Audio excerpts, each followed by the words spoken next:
49ers football, live from Levi's Stadium, right now on the KPIX Sports Network. The theme to begin 2018 for the 49ers is they have a quarterback. And tonight they meet a most familiar rival on a night when it's just good to see players back at the familiar 49er colors on the field at Levi's Stadium. Preseason begins. We are glad to be back with you, Tim Ryan, Ted Robinson. Tim, we've been doing this a long time. It's hard to think of another athlete that so grabbed not just his teammates, but the fan base the way Jimmy Garoppolo did last year. Well, are you kidding me? And I'll say this, living with obviously my wife and my daughter, he has captured the hearts of the Bay Area and has captured the minds and the eyes of the football fans as well. Look, the run was outstanding, and it was obvious the level of play. He raised the level of play of everybody around him. The ball distribution was ridiculous. The decision-making, the accuracy, the leadership, all of those things that you saw in those 5 games last year, and then most importantly, the victories, the 5 wins. Now 8.5 more months to chew on the scheme, added weapons at running back, added weapons at wide receiver, a terrific game planner and play caller in the head coach Kyle Shanahan. You couple all those things together, I would expect it to continue for Jimmy Garoppolo. And so here's the punctuation mark. In the 5 games Garoppolo played last year, the 49ers had 30 scoring possessions and 13 punts. Most dramatic measure of the improvement. So, Tim, tonight we understand frontline guys only get a cameo. Who do we really focus on tonight? Well, my eyes are going to be on the offensive line and the right guard and Mike Person. He started 4 games for Indy last year. He started his career with the San Francisco 49ers, had started games with Kyle Shanahan in Atlanta. He'll be first up to see if he can get that job at right guard on an O-line that I think is going to be pretty good. Defensively, edge pressure is going to be much needed. I anticipate points being scored. They need people on defense to close the door, get after the quarterback late in games. Cassius Marsh, Pita Tamiopenu, Dakota Watson, all will have that opportunity, and all will get a big opportunity and a big slice of playing time tonight. All right, joining us on the field as he does in every preseason, with us once again is Dennis O'Donnell. Dennis? Yeah, thank you, Ted. Every general manager that we know likes to put his stamp on a team, right? Well, John Lynch has put a whole roll of stamps on this football team. Check it out. You remember last depth chart when Chip Kelly and Trent Baalke were in charge? 43 players were on that depth chart. Of those 43, only 8 remain. 35 are gone. And the current regime, they want to see more production out of some of those 8 holdovers, including 3 number 1s, and Jimmy Ward, Eric Armstead, and of course, Joshua Garnett at right guard. So I think the moral of the story is, you know, the general manager has plenty more stamps. Don't get too comfortable. And by the way, Ted, this is the first time since I've known Tim Ryan, when the broadcast began, that he didn't say, "I'm jacked out of my mind." Tim, what's up? Well, I was going to change it up, Dennis. I'm pumped out of my brain. How's that? I'll take it. All right. Good call, Dennis. Good call.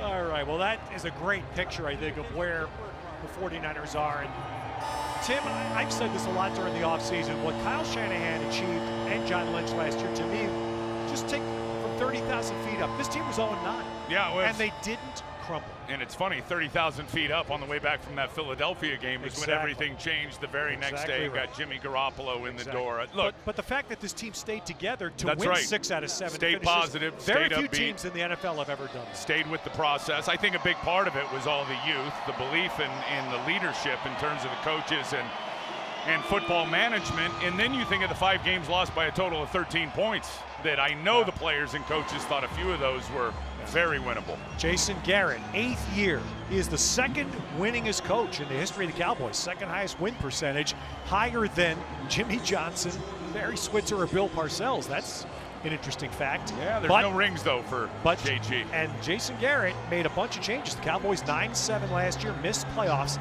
10 staff changes. Same coordinators, but 10 staff changes. Yeah, and no Jason Witten on offense, no Des Bryant on offense.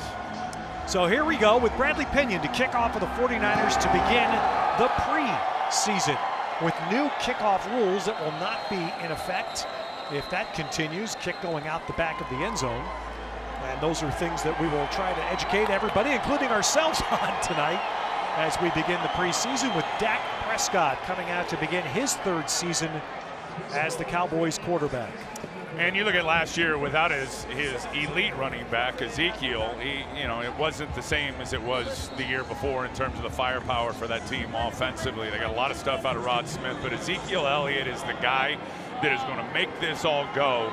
And again, no Witten, no Dez Bryant. Dak's going to need some help from that O-line in that running game. No Zeke Elliott to start. It is Rod Smith in the backfield off play action. And Prescott buys some time and then dumps it underneath to Blake Jarwin, tight end. And we'll look at our Levi's starting lineups. And there's the 49ers defense, at least starting that way tonight. A couple of people not there. Eric Armstead is out. Of course, you know Richard Sherman is out. A little different, Ted. It's not Ronnie Blair. It's Julian Taylor, the 7th rounder, out there starting at the strong side defensive end for the 49ers. Now Rod Smith gets the carry, and Rod Smith busts through, and Colbert has to save. And there's a good run for Rod Smith, and a reason why Adrian Colbert flashed so well as he cleaned up what could have been a... Rod Smith is a beast, 6'3", 235 pounds, and really a good job there by Taylor, who was able to get the push. I was just talking about the rookie. He was able to get push right there and squeeze it out. Reuben Foster looks like he overruns it, and then the other linebackers just got tripped up in the wash. That's a good, big running back. 43-yard line now. And that's Tavon Austin, a new Cowboy that you see the motion man. Well, it's just a decoy there as Rod Smith gets the carry. And that's something to set up quickly for Dallas. And you just touched on it, Tim. A lot of familiar faces gone on the field. Dez Bryant gone. Jason Witten gone. Their second tight end, James Hanna, gone. Bryce Butler, gone. Ryan Switzer was a backup receiver for him, gone. Yeah, and their defense, I know they are anticipating the defense being pretty good, but they still got this guy, and they've got that offensive line and that bell cow back. They will be in a lot of games. There's a wraparound, but Prescott is finished off. So the 49ers wrap him and finish, which will be something to watch, and that is a man to watch, 99, who gained so much respect the way he played last season. And this is the weak side rush. Here you got DeForest, and here you got Solomon Thomas, and they're both going to be here on the sack on Dak Prescott. There's the arm over, quick move to the outside gap by DeForest Buckner, and then Solomon Thomas, he just keeps working and comes in and helps clean it up for DeForest Buckner. And that's DeForest Buckner against a rookie. The Cowboys have a great offensive line. Most know that, but they do have a rookie starting at left guard, Connor Williams. Third down. Prescott's got big room up the middle, and he's got the first down inside the 49ers 45. I think DeForest Buckner was anticipating Dakota Watson coming underneath on a pass rush game, and he didn't get the support. Watch right here. You're going to see Defo run upfield. He thinks Dakota Watson is going to come underneath. He's getting in that gap. Dakota Watson never comes underneath. Dak Prescott sees it, off to the races with all that real estate in front of him. Dakota has got to be the wrap guy and come around, so he is there in that running lane. And so Prescott's run gets Dallas a new set of downs. At the 49ers 44. And Rod Smith gets the carry here. The Cowboys also let go their backup running back, Alfred Morris, the veteran. They let him go in the offseason. They've given the second running back job to this man. Well, again, this guy's a beast, and 4 touchdowns and over 4 yards a carry last year. Support's got to be faster from the safeties. I thought Sheldon Day did a nice job of forcing that thing to cut back. It's designed to cut back to the free defender a little bit late. Tavon Austin, 49er fans know him well from his years with the Rams. He's slot to the right. And Prescott will come underneath to Smith. And a good tackle, good close there by the 49ers to keep him short of the first down. Jaquiski Tartt. Reuben Foster combined. Yeah, just not a lot of pressure here. Gonna check, leak out, throw the check down, 4-man rush. Split that zone apart. Reuben Foster is able to make a good tackle, as you said, to keep it third down. Be nice to get a stop right here, get off the field. So short yardage, 49ers 5 across the front. And Prescott's going to give it to Rod Smith, and Rod Smith is going to get enough. And that's the challenge when you play the Cowboys 3 of their 5 starting offensive linemen have been to at least 4 Pro Bowls. Yeah, and here they run right at the rookie, Julian Taylor, 7th rounder out of Temple. And what they want Julian to do is use his hands better and be able to disengage and get off blocks. Here he's in great position, and then he tries to peek outside, never sheds the blocker. Running back's able to get past the line to gain. Prescott now with the gun run handoff, and Smith pushes to the 30. Well, there's a battle out there on the corner between Terrence Williams and Jimmy Ward. These running plays, they're just going at it. There's Jimmy, and if you're a 49er fan, you have to get used to that. New number for Jimmy Ward this year. He gave Richard Sherman his 25, and Jimmy's been nicked through camp with just a couple of little small bumps and bruises, but getting an opportunity to line out there and play some corner here. His versatility is a premium for this defense. Prescott on second, going deep. And there's a touchdown. Michael Gallup, a rookie, outmaneuvered down the far sideline to catch a touchdown. I don't know if it was the sun. Jimmy Ward just lost him. He looked like he was in good position. Now there's got to be pressure, and there is no pressure, so this thing comes out on time. 4-man rush. DAC looks left, then looks right, and Jimmy Ward just lost the feeling of where he was. He was in tight coverage, and you can see it all the way to right here. He never flips his head, flips it late, and then doesn't realize that the ball is right there. I don't think he could see it in the sun. Bottom line, though, you got to stay in that guy's hip pocket. You can't give up that ground. Michael Gallup did, and that's a guy the Cowboys need. He's 3rd-round draft pick out of Colorado State. So comes out of the Mountain West Conference, but a terrific receiver, had 100 catches there last year. Dan Bailey, one of the best kickers in the league, puts the point through. So Prescott did a lot of it on the ground, including a scramble himself, and then a rookie catching a touchdown pass in his first game.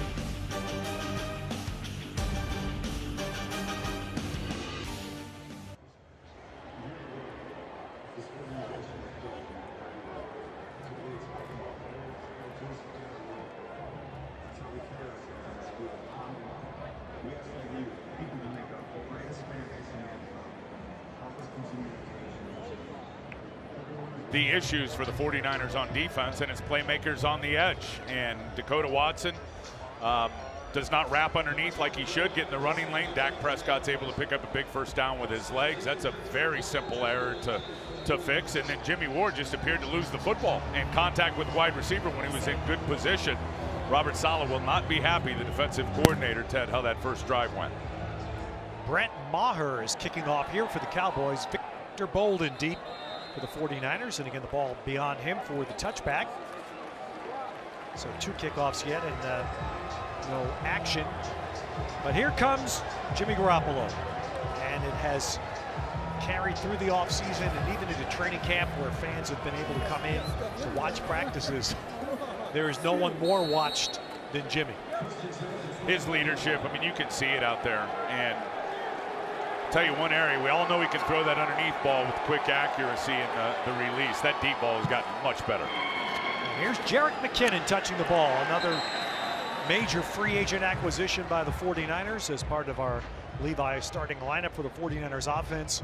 McKinnon coming in to team with Breida in what we expect to be the backfield. Juszczyk again is back. Yeah, and then you look at the offensive line. I mean, all first-round picks with the exception of Richburg, who was a second, and then, that's wrong, it's Person at right guard. But there's a lot of talent up front on that offensive line. That's a key point, Tim, as McKinnon gets the ball outside right, and the Cowboy defense is there, and that's a player they're going to count on. 54, Jalen Smith. He's the player that the Cowboys drafted after a devastating knee injury in a college bowl game. And now they need him. He has to replace Anthony Hitchens, who left to free agency. Yeah, and look, Dallas feels like they're going to be pretty good on the defensive side of the ball with Rod Marinelli as the coordinator. Chris Richard comes in to coach the guys back in the secondary. It's a heck of a play by the backer sitting right in the hole. So the 49ers have a long third, and Garoppolo comes to Richie James, who holds the ball and has a first down. And there's a early run for a 7th-round draft pick out of Middle Tennessee, Richie James. Well, he'll raise some eyebrows now. It's going to end up being man coverage with the crossing route. Jimmy Garoppolo is just going to stay with it. He wants to go deep. There's nothing there. And then he's able to see Richie James all the way coming from the other side of the field. Ball behind him. That's a nice catch by Richie James. Nice catch and hold with Anthony Brown on the cover for Dallas. Quick out here is high through Goodwin's hands. Goodwin covered by Chidobe Awuzie, who's a product of Tim Ryan's Football Academy. Yes, he and my son grew up playing football together. He went to my high school. Cheeto's a very good player. High pick last year. And he's lucky he got that hitch route from Marquise right there, because Cheeto can run, no question about it, but there are not a lot of guys that can run like number 11 of the 49ers. He played alongside Akello Witherspoon of the 49ers. They were teammates at Colorado. There's a high throw again to the opposite sideline for Goodwin. So 3rd and 10. And let's go back, Tim, to that offensive line, because the 49ers from the last game of last season in this stadium, center, right guard, and right tackle are different. That's right, and the center is a huge, huge upgrade. And no indictment on Kilgore, who's a very good player, but this is one of the better ones in the league right there in Weston Richburg. And only in year number 5, and then the first-round pick at right tackle will be here for a while. Garoppolo stands in as he was going to get hit and finds Goodwin. Another terrific trait that we saw from Garoppolo. He didn't buckle in the face of the heat. Yeah, and there's a 14.5 sack monster coming right at him, and DeMarcus Lawrence, who's going to come underneath this little pass rush game. Jimmy Garoppolo sees it late, never takes his eyes off of his targets down the field, unloads it accurately to Goodwin, who's running that little hookup route, and then I love the way Garoppolo dips out, fades away from those hits. So 2 for 2 on thirds for the 49ers on this opening drive, and now they're going to be in 2nd and long. McKinnon swallowed up there. Cowboys defense all over that. That started with Tyrone Crawford. Where do they get these Boise State defensive linemen? Marcus Lawrence, this time it's Tyrone Crawford over here. He just comes inside of Garrett Selleck. Look, tight ends in this offense, trying to get the ball to the outside to the perimeter. Tight ends have got to be able to block. Not a good job there by Garrett Selleck, but he looked like maybe there was a mental error by somebody. See the way he was looking around like, and that didn't feel right. So a -6 on the first down run. And now Garoppolo down the middle for Kittle, just beyond. Kittle was in the middle of 3 defenders. Looks like he came down and maybe stretched that shoulder a little bit. It's going to be cover 2. You're going to see the middle linebacker run with him. 2 deep safeties. Maybe that's just man coverage, 2 deep, 2 safeties free over the top, just outside of the hand, over the hand of George Kittle. Looked like he got a fingertip on it. Taking Kittle right over to take a look at that right shoulder. So a 3rd and long here for Garoppolo. 4 wides go out. Looking around the underneath throw. Will get some yardage, but well short on the throw to McKinnon. So 2 first downs on 3rd down conversions, but the 3rd one too long to convert, and now the 49ers will punt. Well, what's gonna bother Coach Shanahan are the negative plays in the run game, for sure. Dallas said they felt pretty good about their defense after only a couple of weeks of training camp. They thought their defense, now it's early, it's game 1 of the preseason, but really anticipate this defense surprising some folks this year. All right, here's one of the things to watch if you're a serious fan tonight. The outside men up the top, it's Aaron Burbridge. At the bottom, it's Raheem Mostert as the first punt cover men. Lance Lenoir lets that punt go, and Mostert almost smothered it at the 1-yard line. But the punt is still in the game. That hasn't been eliminated, so covering punts is significant. That's going to be competition for training camp jobs.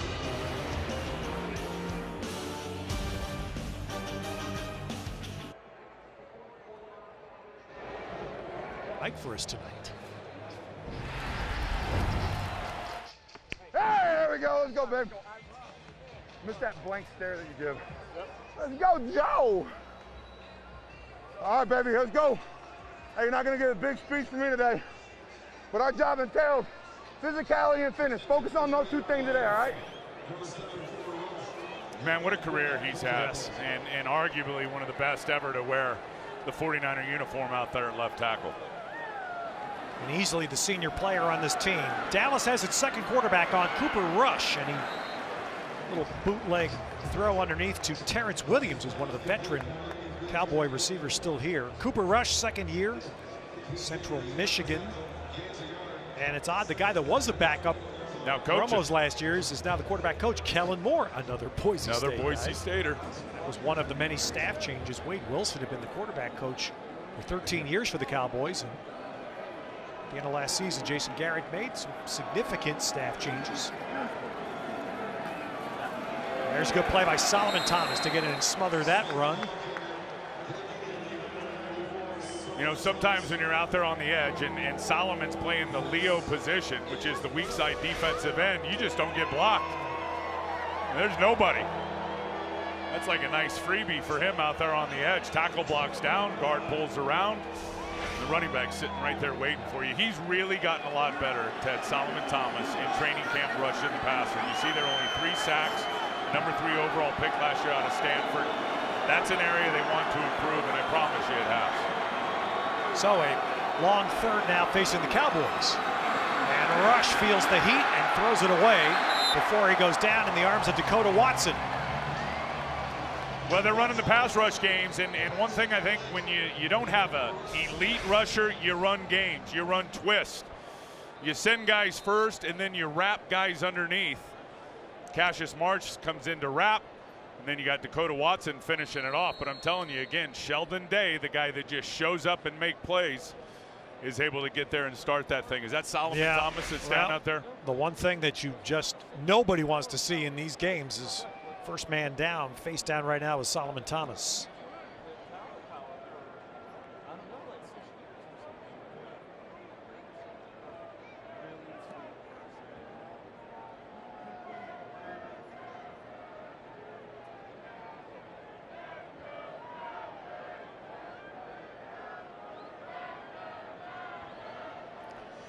We're in an era in football where there's a lot of legislation to try to take injury out of the game. You can't legislate fluke injuries. Absolutely. This is just buzzard's luck, and I hope Solomon's going to be all right. But you can see what happens here as he's coming underneath. Here's Sheldon Day back here, 97. They both lay out. Watch the heel come up of Sheldon Day right there and hit Solomon right in the front of the face mask. And you're going to see a better look of it right here. There's the right heel is going to come up, bang, right there on the mask, right on the grill of Solly. And just hope there wasn't a cleat in an eyeball, and hopefully he's going to be okay. Yep, everybody on hand. They'll take Solomon right off to the 49er locker room. Yeah, and you know what's interesting? As soon as Kyle Shanahan saw that on the sideline, I think he pulled Reuben Foster off too. I mean, the worst thing you want in a preseason game is your studs getting hurt, obviously. Robert Saleh, their defensive coordinator, and he'll have to, we already got a few people down tonight, so he'll be mixing and matching. Chris Jones punts it away for Dallas. And Bolden for the 49ers hit right there. Good punt cover. And for the Cowboys, that is Kayvon Frazier, third-year safety, did his job in punt cover. And so, as is the custom, both teams starting quarterback goes one series, and now C.J. Beathard on for the 49ers. A lot of playing time last year, obviously, when he replaced Hoyer in Washington. You see his numbers there. I tell you, I talked to C.J. He's had a very nice camp. The things that he needs to do is just speed up his clock, that internal clock in the process, and he's going to be fine. Cole Hicatini in the game's tight end, Sacramento native. He's tight to the right. Matt Breida, the running back. And Breida punches ahead for about 3. Looked like there was a pretty good hold of the outside on that double team, and Matt Breida just cut it back instantly. You see Pace Murphy and Gary Gilliam. They look like they got a pretty good double team, and look, there was some room off the edge there. Breida chose just to hit it up inside for 3 yards. Well, the one starting offensive lineman still out there, actually 2. Mike Person, the veteran, brought in, is still at right guard, but McGlinchey is still at right tackle, and Kyle Shanahan said he would likely do that to get McGlinchey just some more reps. Beathard being chased and miss on the deep throw to the near side to Aldrick Robinson. That's a tough play, and Rod Marinelli, in terms of how they defended it, he got after it, bringing pressure off the edge and playing man coverage down the field. The play was almost busted right away just with the defense that Rod Marinelli decided to call. There's Rod there, long-time NFL defensive line coach, head coach for the Lions, coordinator for the Cowboys, really a great Marine and a great man. You said they brought Richard in from Seattle. All of his Pete Carroll lineage as Dallas gets to the line and jumps, but looks like a little 49er move. Ball start. Offense. Number 76. 5-yard penalty. It's third down. So that's Gary Gilliam. Gilliam was with the team last year. He is really the backup tackle. Yeah, well, he's the swing tackle. He's the backup at right or left, and you saw him leaning back right there. And boy, he counted on last year. Remember that Philadelphia game when he went in there and counted on to play right tackle and hurt his knee, unfortunately, right away. Stafford standing in, and his throw. That ball looked like it got tipped. Yeah, but didn't come near. Dante Pettis running his route off the right side, so that's a lost series for the 49ers, and we do have a player down, and that's Breida. So Breida standing in here in the pass protection. That's a good job by Breida, chopping down a defensive lineman, and that's what you do when the guy is big, defensive lineman. You're a smaller back, you chop him down, don't take him up top. That was Antoine Woods coming in on the rush, so Breida went down and is still down, so we'll break in the first quarter at Levi's.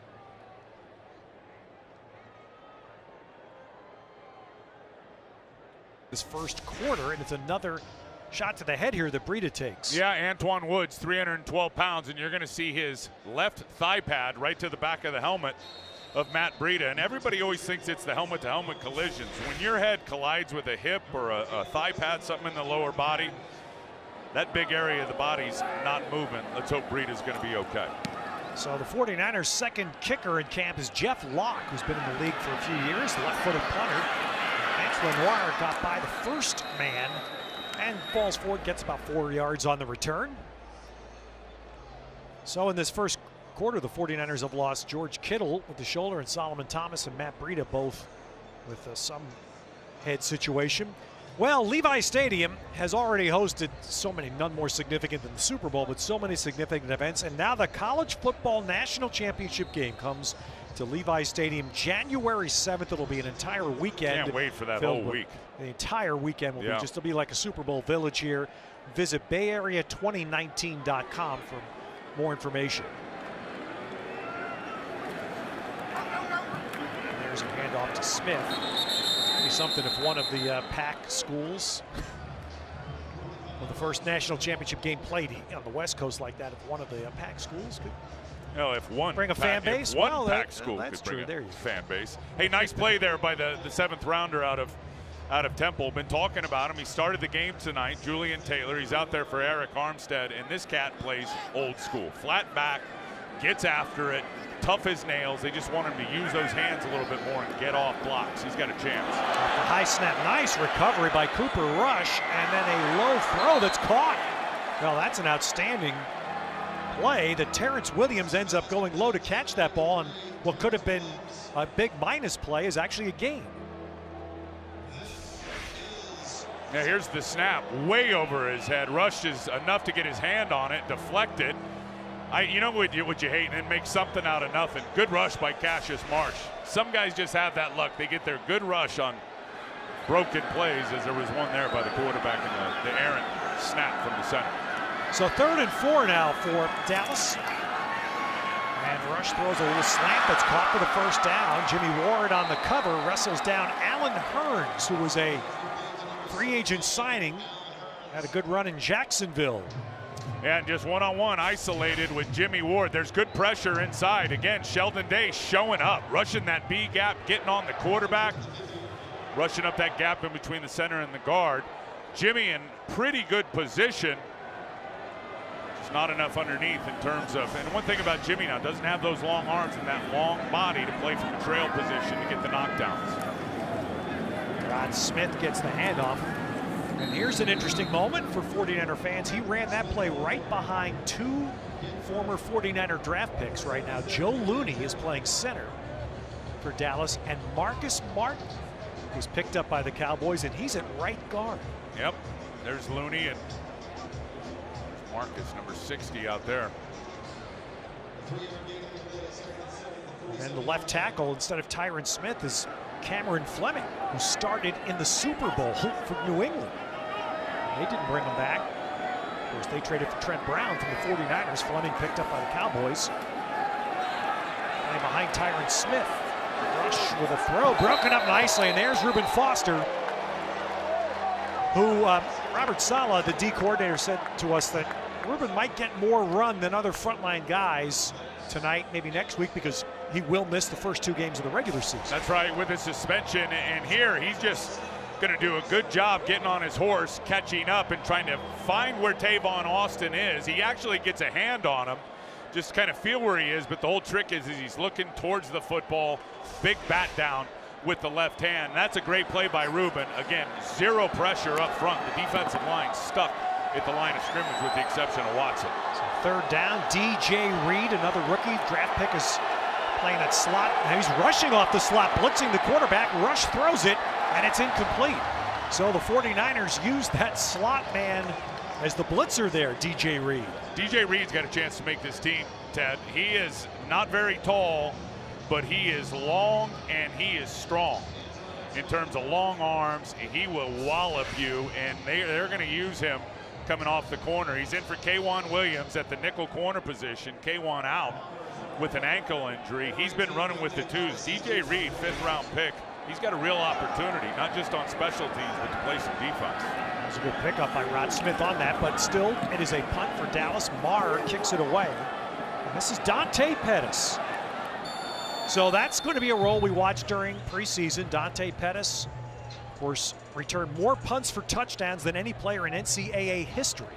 20 yards per punt return last year. 3 consecutive games with a punt return for a touchdown. And I'll tell you this, Ted, you've been out to practice. He is so much more than a returner. You talk about going and attacking the football to catch it with extended arms, and I mean, you talk full stride cutter. Most guys are going to cut on somebody. They're chopping their feet to get those cuts. That guy's in full stride in and out of his breaks. It's very rare. Most punt returns last year were handled by Trent Taylor, who's not playing tonight. He's recovering. He's been in practice, but coming back from back surgery. As Raheem Mostert gets a carry and a good run. First good run for the 49ers tonight, out across the 30.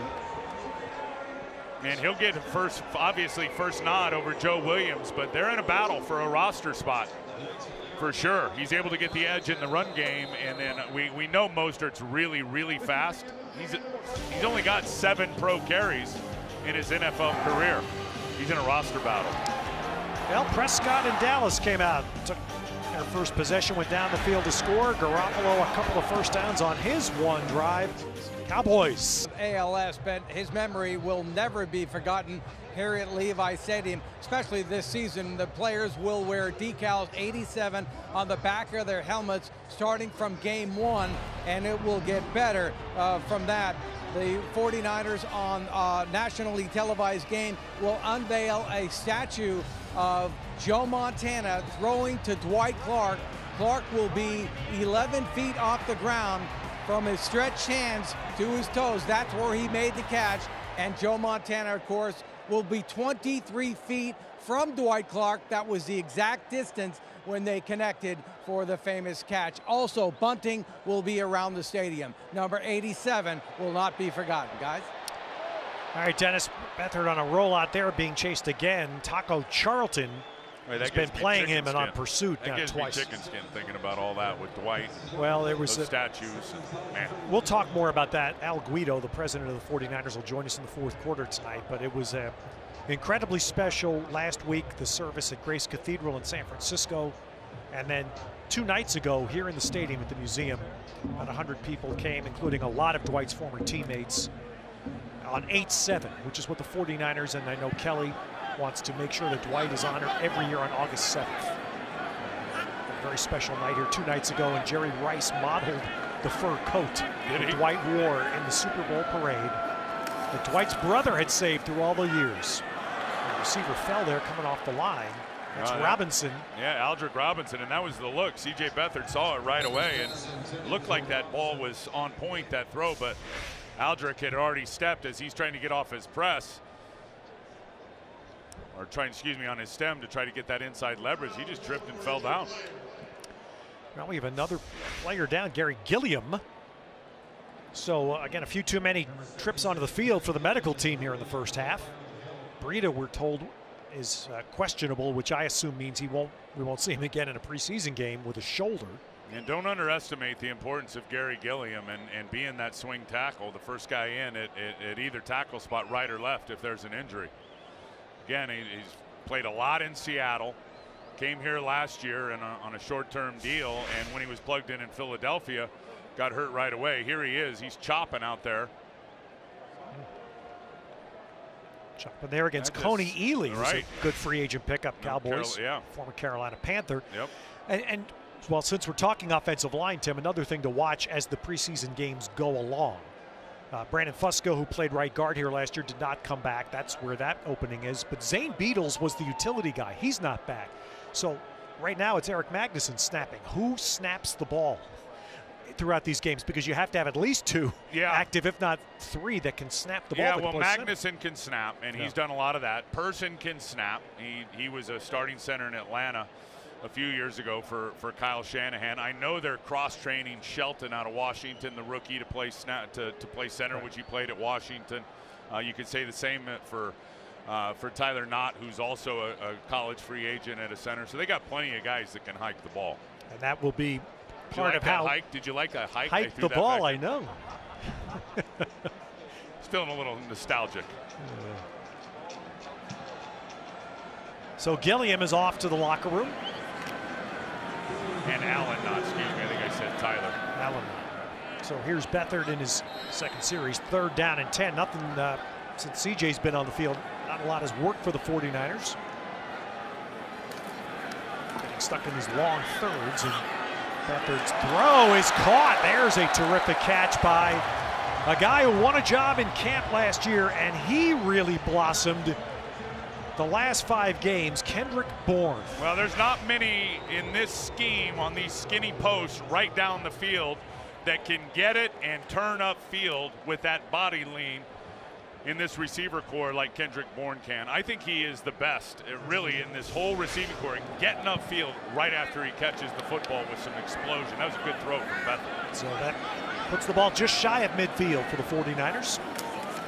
Mostert, the running back, with Breida out of the game, and he's banged up for a loss. But Tim, that receiving core, Garcon didn't play the second half of last year, so Pierre, he's the veteran, the most accomplished guy here. He didn't play with Garoppolo.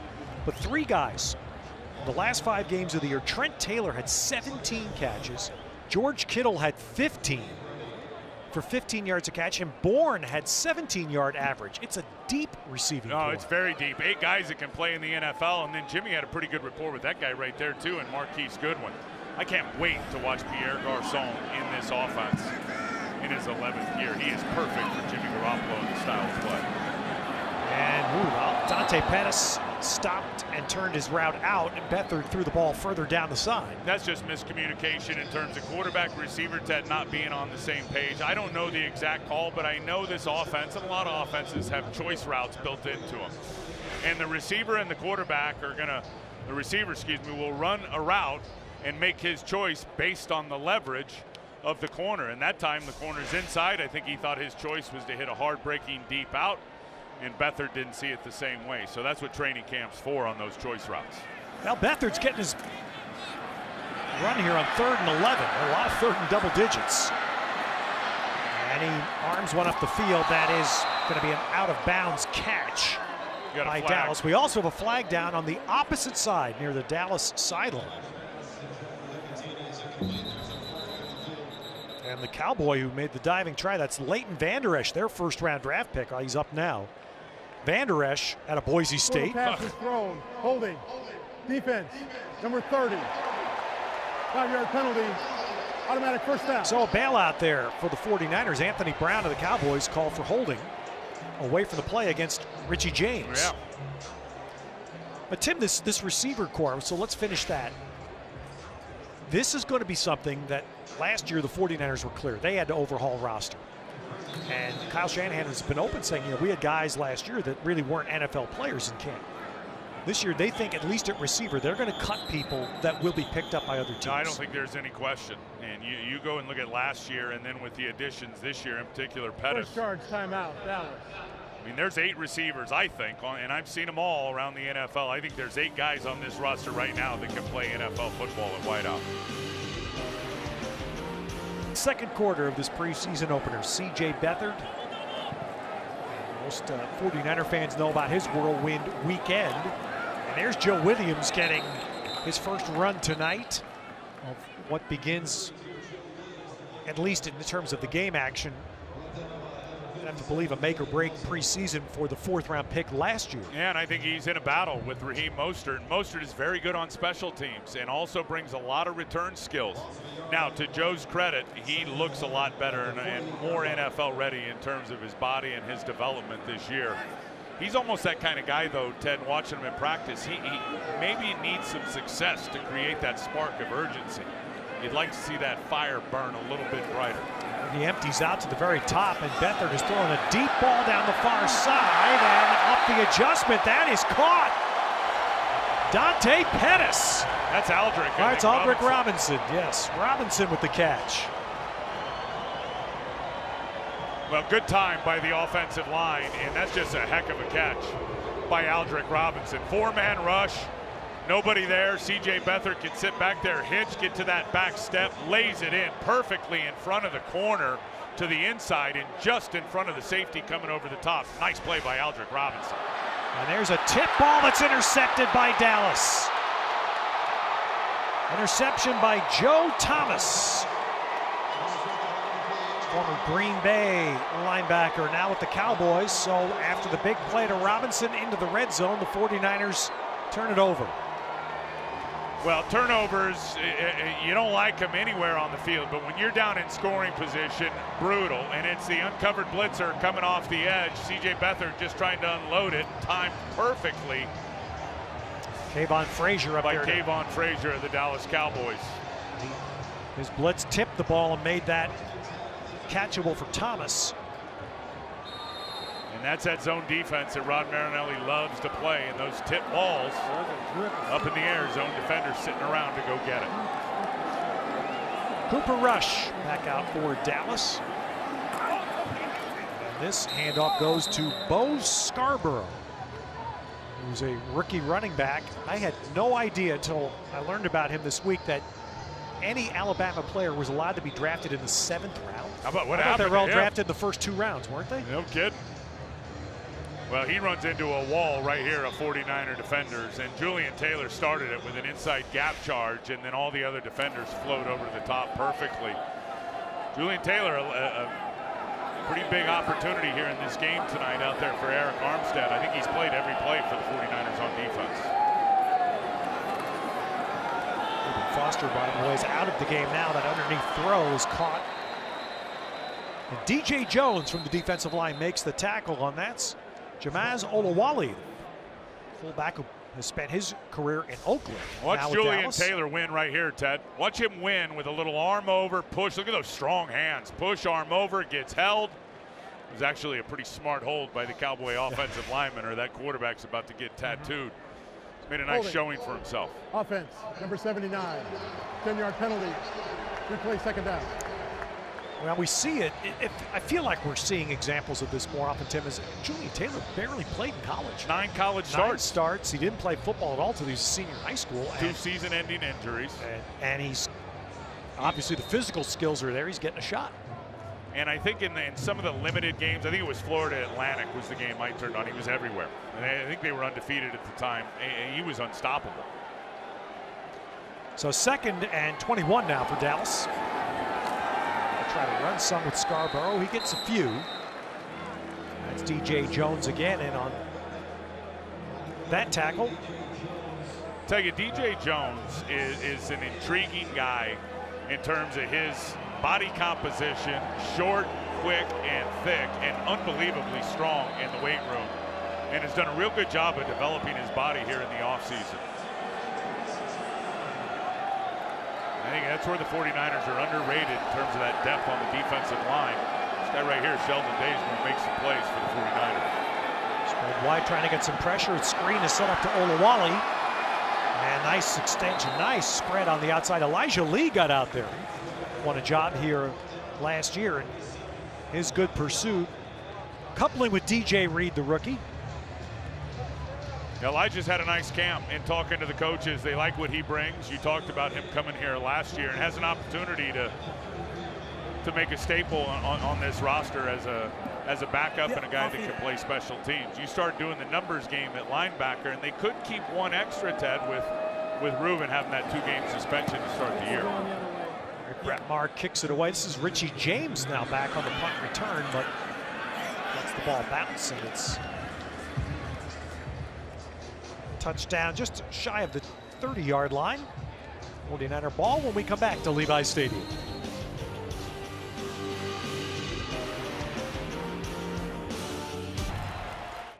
Hey, did you gel your hair before you came out here? Straight up Bradley Cooper right now. Just raw, handsome, rugged. Unbelievable. That's Joe. I've heard all those things like 100 times from him. Oh, is that right? It's not Bradley Cooper. Coleman Shelton hadn't. That was 27 of the kicking team. That 5-yard penalty was added to the end of the play. Tell you who he's really rubbed. Excuse me. He's really rubbed off on the guy right next to him too, Laken Tomlinson. Yeah. He is so much better than he was when he first got here last year. Former first-round pick, and Joe's been really, really good for him. I promise you, Joe's still the fastest offensive lineman in pro football in year number 12. How about McGlinchey there? McGlinchey loves him. Well, that's what you're going to say. Yeah.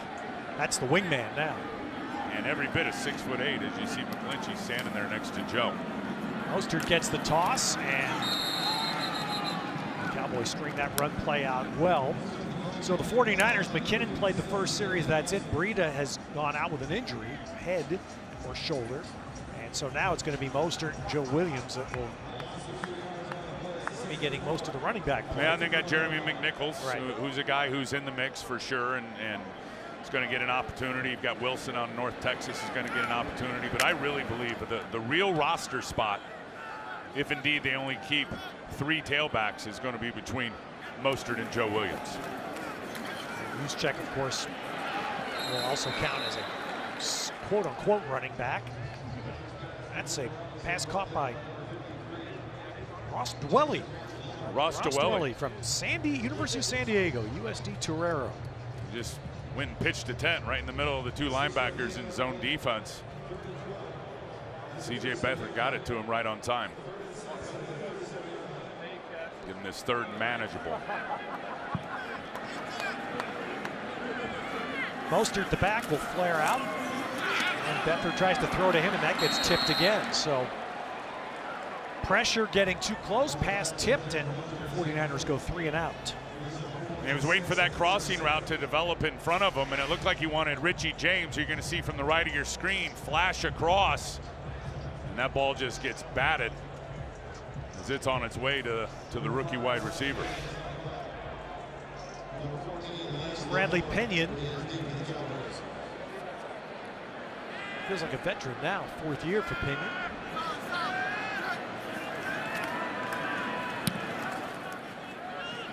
Lance Lenoir is the deep man running up the field. That short kick, and the 49ers do cover it nicely. And that was Pita Tauamolipenu. Yeah, like a rocket. The first guy down. He's not one of the outside men, but he flew down there and made the first hit. That was like a rocket because that had no hang time.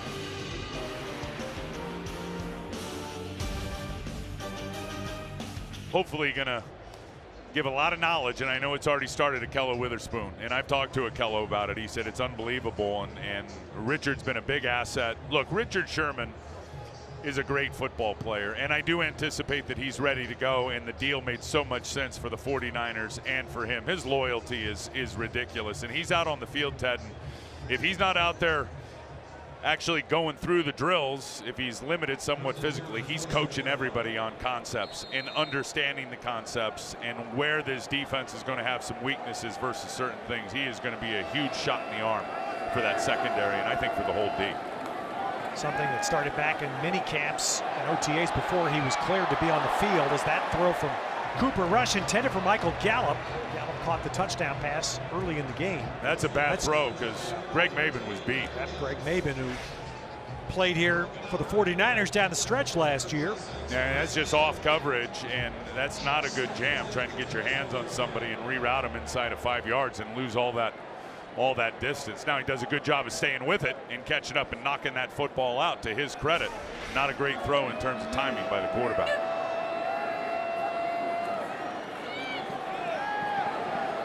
Rush there delivers. That's a first down catch, and that's Tavon Austin, who was let go by the Rams. And this guy was a top 10 pick by the Rams. He was an 8th player picked in the draft. Shockingly, last year he was used much more as a runner by the Rams. It's hard. I was just looking at his numbers to see his career reception average. This is a guy supposed to be a game breaker. 8.7. Yeah, it's because they're all smoke screens and behind the line of scrimmage, little gadget plays.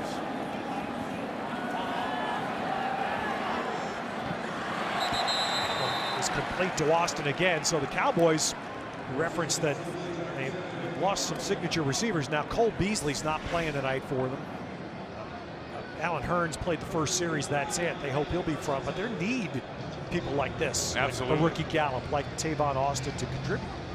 Yeah, no question. And the 49ers are going to need some corners to contribute in terms of who the third and fourth corner are going to be on this defense. And Tyvis Powell, who's had a good camp and knows this scheme over there as the single receiver side, he's got to be better than that.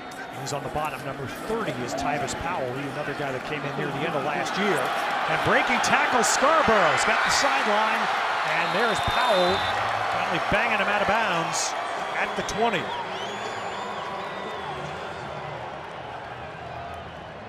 Well, you talk about tackling, obviously, early in the preseason. And there's a missed tackle right there by, I think that was Corey Toomer, who had him in the backfield. And you got to be able to make that tackle and get him down. And look, the 49ers, they teach arm tackles. They don't want the head across the body, and it's a very effective way of tackling, despite what the old traditionalists may say. But you've got to wrap and you got to roll and grab some cloth, and that time Corey Toomer just lost his grip. With 3 receivers there to the top and the outside throw. 49ers string that out, and DJ Reed does a good job to run the receiver, Lance Lenoir, out of bounds. And I told you, long and strong. Look at those arms on DJ Reed, that 5th round pick. And I think that guy's got some toughness to him. Playing at K-State, he started as a walk-on at Fresno and then did the JUCO route, and then ends up at K-State, and now he's playing in pro football. And he's going to play some free safeties, you see right now. That's one of the few players Robert Saleh said might play 2 positions tonight. And he's also a return man. A very good return career at K-State. And he's intense and will thump you. Scarborough, the single back for Dallas on 2nd down. To the end zone, and that one, Powell does a good job of sticking with Mikhail McKay. Well, a couple good play there by 2 guys. Julian Taylor with very good push once again right there, and then Corey Toomer comes off the edge, and they force that ball out early. When balls come out early from the quarterback, typically they're going to sail over the guy's head. They got to be happy with 77, the rookie Julian Taylor, how he's played in this football game tonight. So 3rd down for Dallas. They need 9. Jarwin, the tight end, slides. Wally is the back to the left who's going to go out in a pattern. And they clear it out, and the tight end has open space. And Jarwin gets all the way down inside the 5. They're going to mark him around the 1. Blake Jarwin. And nobody picked him up as the blitz beater. Nobody covered him. I think Elijah Lee was supposed to get out here. You're going to see a linebacker come late. There's just nobody out there. I think Elijah Lee, the first one out there, I think was just late getting out as they were trying to disguise that blitz pressure. Zone pressure as Robert Saleh was bringing that 5th guy, and they got bit. So the Cowboys 1st and goal at the 1. Love having these situations, though, Ted, to work on. And looking for the fade to the back corner, way over the head of Gallup with DJ Reed on the cover. I mean, look, you don't want them down near your end zone any time when you're playing defense, but when you consider the circumstances, preseason, week number 1, these guys have had 11 or 12 practices and 11 or 12 walkthroughs. But if you can get these situations, goal line defense, the coaches love this opportunity to evaluate big situational football. All right, you see the lineup, 3 tight ends, Dallas, 1 receiver top, Scarborough the running back. And Scarborough trying to bang his way in that middle. And here comes the rugby scrum push. And let's see where it ends up. It'll be blown dead short of the goal line. I think one point of emphasis is, and I know it's down here near the goal line, but those whistles have got to come out quicker this year in terms of forward progress. Being ruled stop. Good job by Corey Toomer. Look, he slips right in. He takes up the offensive lineman, changes the path of the back, and there he is, that rookie Julian Taylor, and all the other 49ers keeping him short. I know they want tackling rugby style, but the rugby scrum pushing stuff, to me, that's not football. That's when you blow the whistle and forward progress stopped. So 3rd down, about a foot. Scarborough again, and he is stopped short, but he lunges forward and gets in. So good effort by Bo Scarborough to break the plane and get the Cowboys' 2nd touchdown. That was all about second effort, because the guy we've been talking about, the defensive lineman throughout this first half, Julian Taylor, watch him get great push, takes out 2 guys into the backfield, pushes them into the running back, and then Scarborough goes over the top. I mean, look at all that humanity getting pushed into the running back. Well, Tim, you've hit it. 77 Taylor has been involved in a lot. No doubt. And he can get push. He can play the run. Again, I think the biggest thing they want him to improve on is just that hand usage, because they know how heavy-handed he is and how strong he is. Use those strong hands to disengage and get offensive linemen off you. Brett Mars kicking the extra point. 2nd kicker in camp for the Cowboys, but no competition there. Dan Bailey, one of the better kickers in pro football. And so the Cowboys have a 14-0 first half lead, as they have put together 2 drives and finished them for Jason Garrett. Now, boys, I've known Jason for so long. Remember coming out, his dad was a longtime scout of the Dallas Cowboys. He's a few years ahead of me, but I've just always appreciated him, both as a player and a coordinator and a coach. I mean, it's got to be hard being the head coach of the Dallas Cowboys and all the things that come with it. Said it's his 8th year, and no rings. You said that, but the winning percentage, 56%. And when you see it's better than some high-profile coaches. And he's a Cowboy. I mean, that guy is through and through Dallas Cowboys. Well, you put together for Garrett and the Cowboys, they just have this brilliant offensive line, which they first used with Latavius Murray. They ran him incredibly heavily in 2014, and then Elliott 2 years ago, a ton of carries. Elliott only played 10 games last year. It was not Latavius, DeMarco Murray. Or DeMarco Murray, excuse me, DeMarco Murray, right. But they've had 2,000 rush yards back-to-back years, the Cowboys. You got to believe that's the way they're going to go this year. You got the horses in front of the wagon. Oh, and there's good cover again. Victor Bolden can't turn the corner.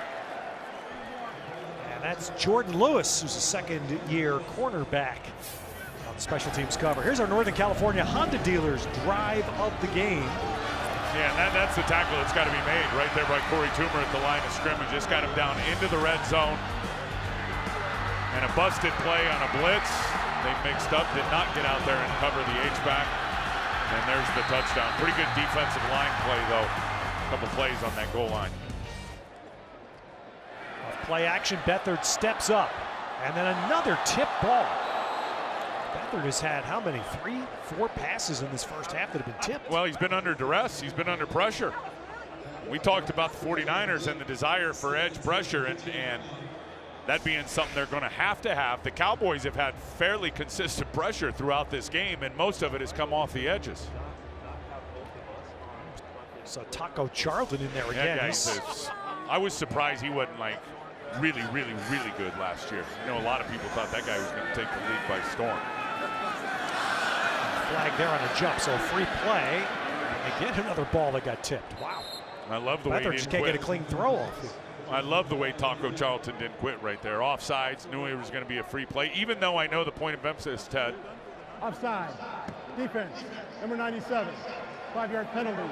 Replay second down. They're going to try to have that quicker whistle. There it is right there. But watch, he never quits and does not give up on a free play. He knows right now a free play, so he stays with it, gets his hands on the ball. But I know a point of emphasis this year by the officials is to be quicker on that whistle when there's an offsides by the defense. Well, if you're Dallas, you already have DeMarcus Lawrence. You have Charlton. Randy Gregory is back in pads for the Cowboys, practiced this week. Coming off a 1-year suspension. There's a jump inside. That's Jihad Ward. Came over from Oakland in a trade. And the guy that, remember, he was so disruptive here last year in the regular season game, Tim, when the Cowboys came here, David Irving. Yeah. Was so disruptive. He's out right now, substance abuse. Encroachment. Defense. Number 51. 5-yard penalty. Results in a first down. Encroachment is unlike offsides when they call it on defense and you're in the neutral zone. Encroachment is when it's the same thing except you touch an offensive player. Then it becomes encroachment.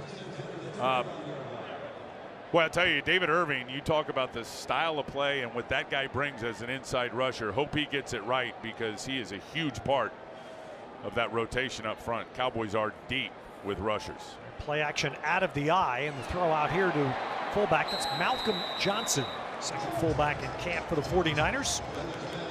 A pretty decent pickup there in pass pro by Joe Williams. One thing about Joe is he didn't have a lot of catches at Utah, and they are going to count on him as a third down guy. And here, a little play action. He's going to step up, and he's going to help out Darrell Williams, the left tackle, so that C.J. Beathard can get the football out. Joe Williams had a terrific senior year at Utah. I remember the game here. He put that team on his back and carried him to victory.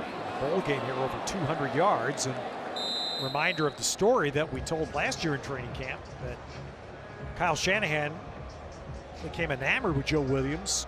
There was an issue. Joe had missed part of his senior year at Utah, left the team for a while.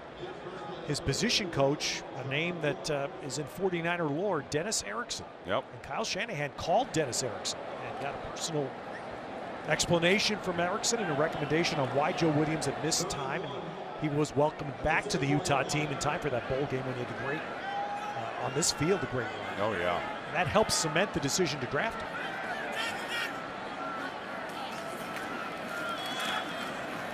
Oh, I like that there. That's first down carry. So third down and short, the 49ers run the ball. I like it. Give Joe Williams an opportunity to push forward, put his head down, and pick up a couple of yards. I think that's just the thing with him is just going to take some confidence, because I'm telling you, and they're all the running backs for the 49ers now, Ted, they could be a track team. They got to be the fastest group in the NFL when they're all in the 4.3s. CJ steps up, fires middle. That ball, well, that should have been caught by Pettis. There's a flag down on the near side of the field where Kendrick Bourne was running a route.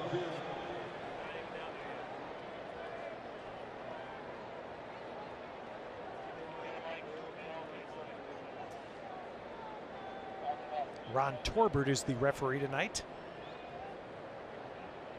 And it's a penalty against the 49ers.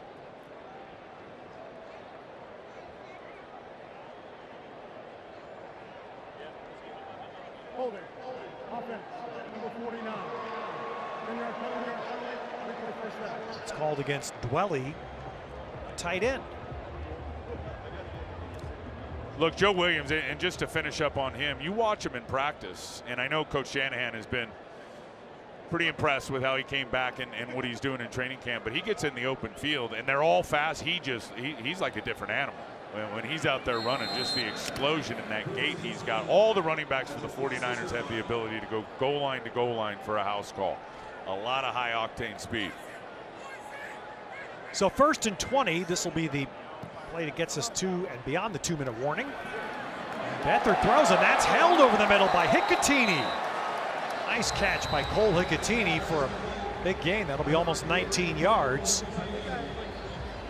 So Hicatini Pleasant Grove High School in Elk Grove, City College of San Francisco. So a lot of local roots. Excellent receiver. It's the 49ers in position. It's a 2-minute warning.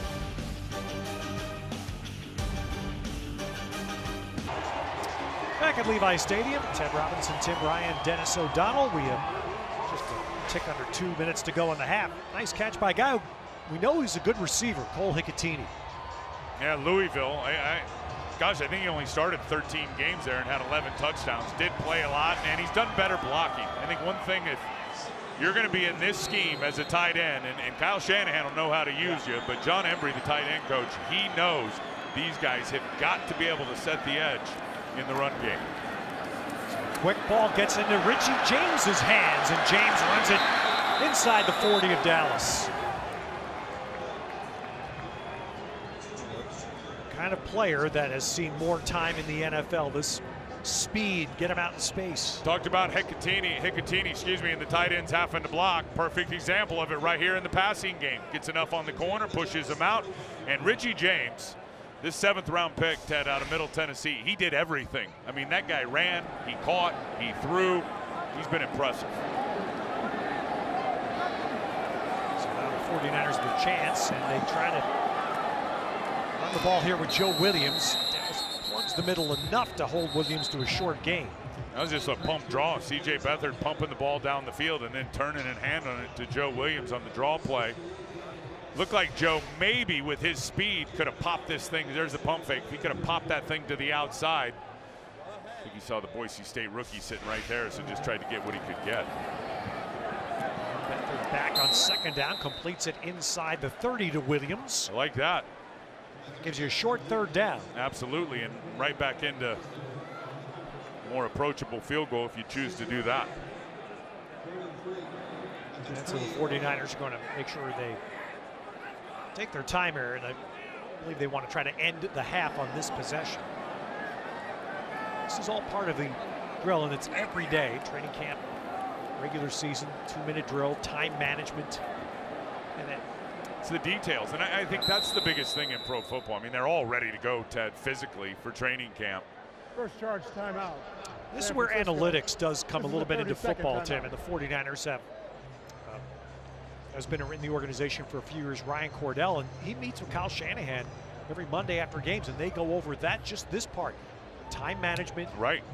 Last situational 2 minutes. Football. 2 minutes of the half, 2 minutes of the game, down and distance, when to call timeout, when not to call timeout. Absolutely, and look, there were some great years here and a lot of wins with Jim Harbaugh, but there was a lot of issues when you start talking about the details of the game, and ultimately those become the difference in winning and losing a world championship. And Kyle Shanahan knows it. He's been around it his whole life, and it is about the details. And as I said, these guys physically now training camp, they're all ready to go. It's really, who can get them to play together the fastest? So the 49ers need 3 yards. They still have 2 timeouts remaining. And Beathard going to the end zone for Bourne, and that's going to be a flag on Anthony Brown. Good job by Kendrick Bourne. If this is going to be on Anthony Brown, and I think it is, that's a great job by Kendrick coming back and really creating the flag. Creating the contact with the corner. That's smart. Pass interference. Defense, number 30. Automatic first down at the spot of the foul. Yeah, not a good throw, obviously, and I think you look at Kendrick, he had the corner beaten, but smart by him to come back to the football and draw the foul. This guy worked out so hard in the offseason. You got pretty high hopes for him. Undrafted free agent. Joe Williams gets the handoff. Nice little cross run there, and Joe working hard, drives it down close to the 1-yard line. I call a timeout.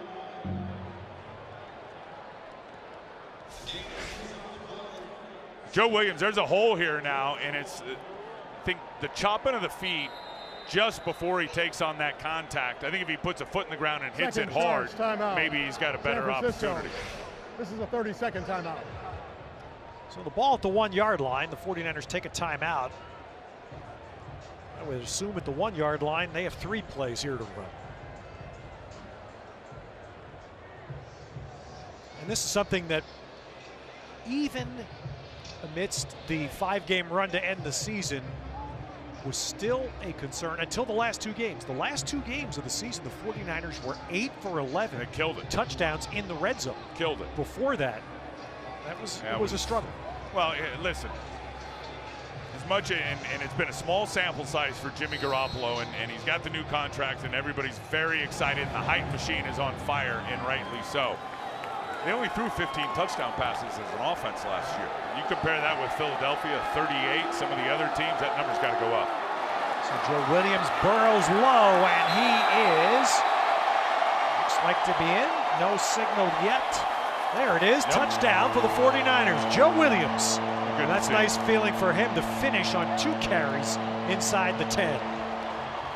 Absolutely. Happy for Joe, happy for the offensive line that knowing with only 19 seconds left, 1 timeout, they can still run it. And the center, Magnuson, and the right guard, I believe Person, very good push right there. Look at the double team right in the middle. Look at Person just blowing out, I believe, Price, the defensive lineman, and Joe Williams just pushes his way in there. That's a good job by the guard, and a good job by Joe Williams getting his head in the end zone. Well, C.J. Beathard, a couple of good completions in that drive. There was the pass interference penalty, pushed the ball inside the 10. The finish by the 49ers, and the extra point through by a man who, well, he had a fabulous year here last year, to Robbie Gould. He was my All-Pro. Yep. I don't know how many votes he got. He got 1 from me. You know, not just 39 of 41 last year. You go back, even the Giants the year before, I believe 49 of 51 in his last 51 field goal opportunities. Robbie Gould, who, like veteran kickers often are, and the veteran kickers that preceded him here, Phil Dawson, David Akers, back to Joe Nedney. But Robbie Gould, real presence, and in the offseason, he became some help, helping the 49er Foundation raise a ton of money. He took over as an auctioneer at the Winterfest in Lake Tahoe. Oh, he knows how to do that. Robbie Gould was out of his mind good. He is great in the community. Yeah, exactly. And back in Chicago where he played all those years, and went back and played in his golf tournament this offseason, and the amount of money that they raise is incredible. And not only that, and not just a great person, great community, and a great kicker, he's been really good for Richard Hightower in the special teams, just with his knowledge of just all the metrics, if you will, of special teams and how they relate to the big picture of the game and the outcome. All right, so kickoff duties here will be handled by Jeff Locke, left-footed kicker. Excellent career at UCLA. Last with the Minnesota Vikings, as that ball gets kicked to the about a yard in. Jamel Showers will run it back for Dallas. So the new kickoff rules there we see employed for the first time, and it's designed, as all the data has shown, that has been compiled by the Health Committee in the NFL. 49ers Chairman Dr. John York is a big part of that committee, and the data is clear that the kickoff has been the #1 play by a significant margin. High velocity with injury. Now, over the last couple of years, as the rules have been modified, that number has been reduced, which is why it's being changed again this year. Yep. Well, and now they got the use of the helmet, the new helmet rule. Yeah. We'll talk about that throughout the preseason. That, to me, is going to be a really tough one to get that one right without replay. Well, having gone through that on Saturday football the last couple of years, it's an adjustment. It's tough. It's tough for everybody. Well, the human eye can't capture it most of the time.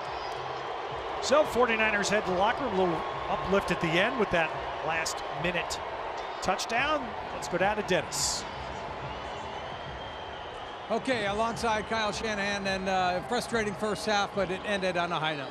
Yeah, I'm glad to see us getting at the end. Just too many mistakes, getting us off the field on 3rd down and things like that. Got to get our run game going a little bit, so we have some shorter 3rd downs, but glad we finished there. Jimmy uncharacteristically inaccurate. I wonder if 6 months of everybody talking about Jimmy G hype, maybe nerves, despite it being a preseason game? No, that's just football. Okay, thanks, Paul. Sure. All right, back upstairs.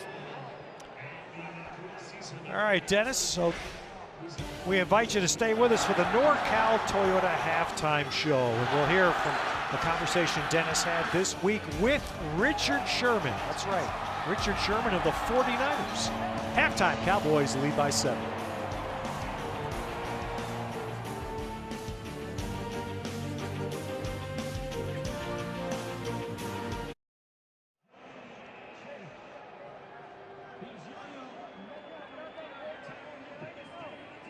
Red zone. Tip ball. Cost the 49ers a chance to score points.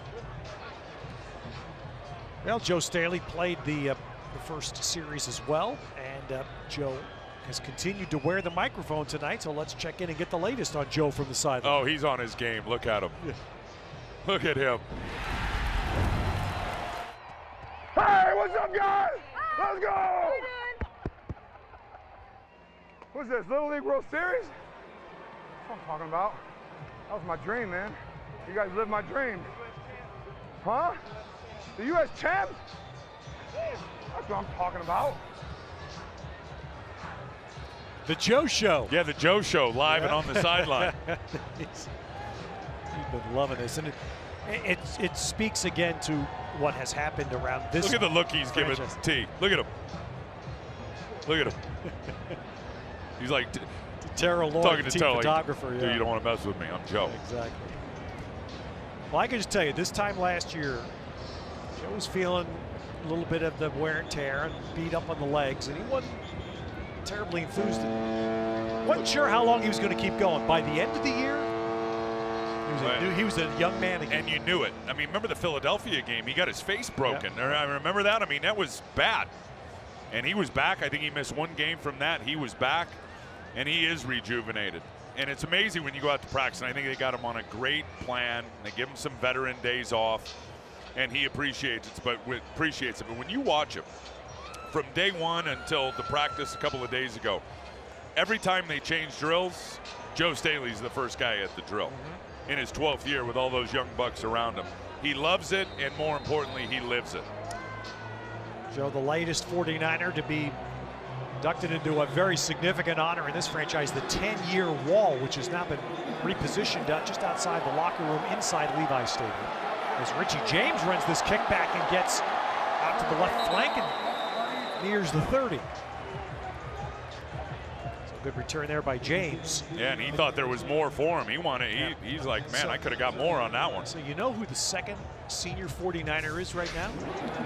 Ted Robinson. No, no, hardly. You're in year 10. And he thought he was going to shake him on that spin move right there. So Joe Staley is starting his 12th year here. And the next senior, the number 2 senior 49er is Garrett Selleck. I had to look back and check that. Garrett's starting his 7th year here. Mostert going outside. That speaks to the turnover that Dennis highlighted at the beginning, and it also speaks to how rare it is to go 10 years with a franchise. Yeah, absolutely, especially in today's game. Mostert getting the edge. You know why he gets the edge? Watch the crack block right there on a defensive end by a 180-pound receiver, Richie James. I mean, that's as good as it gets. Mostert with a nice stiff arm to pick up extra yards, but this guy's impressive now. 7th round pick out of nowhere, Middle Tennessee State.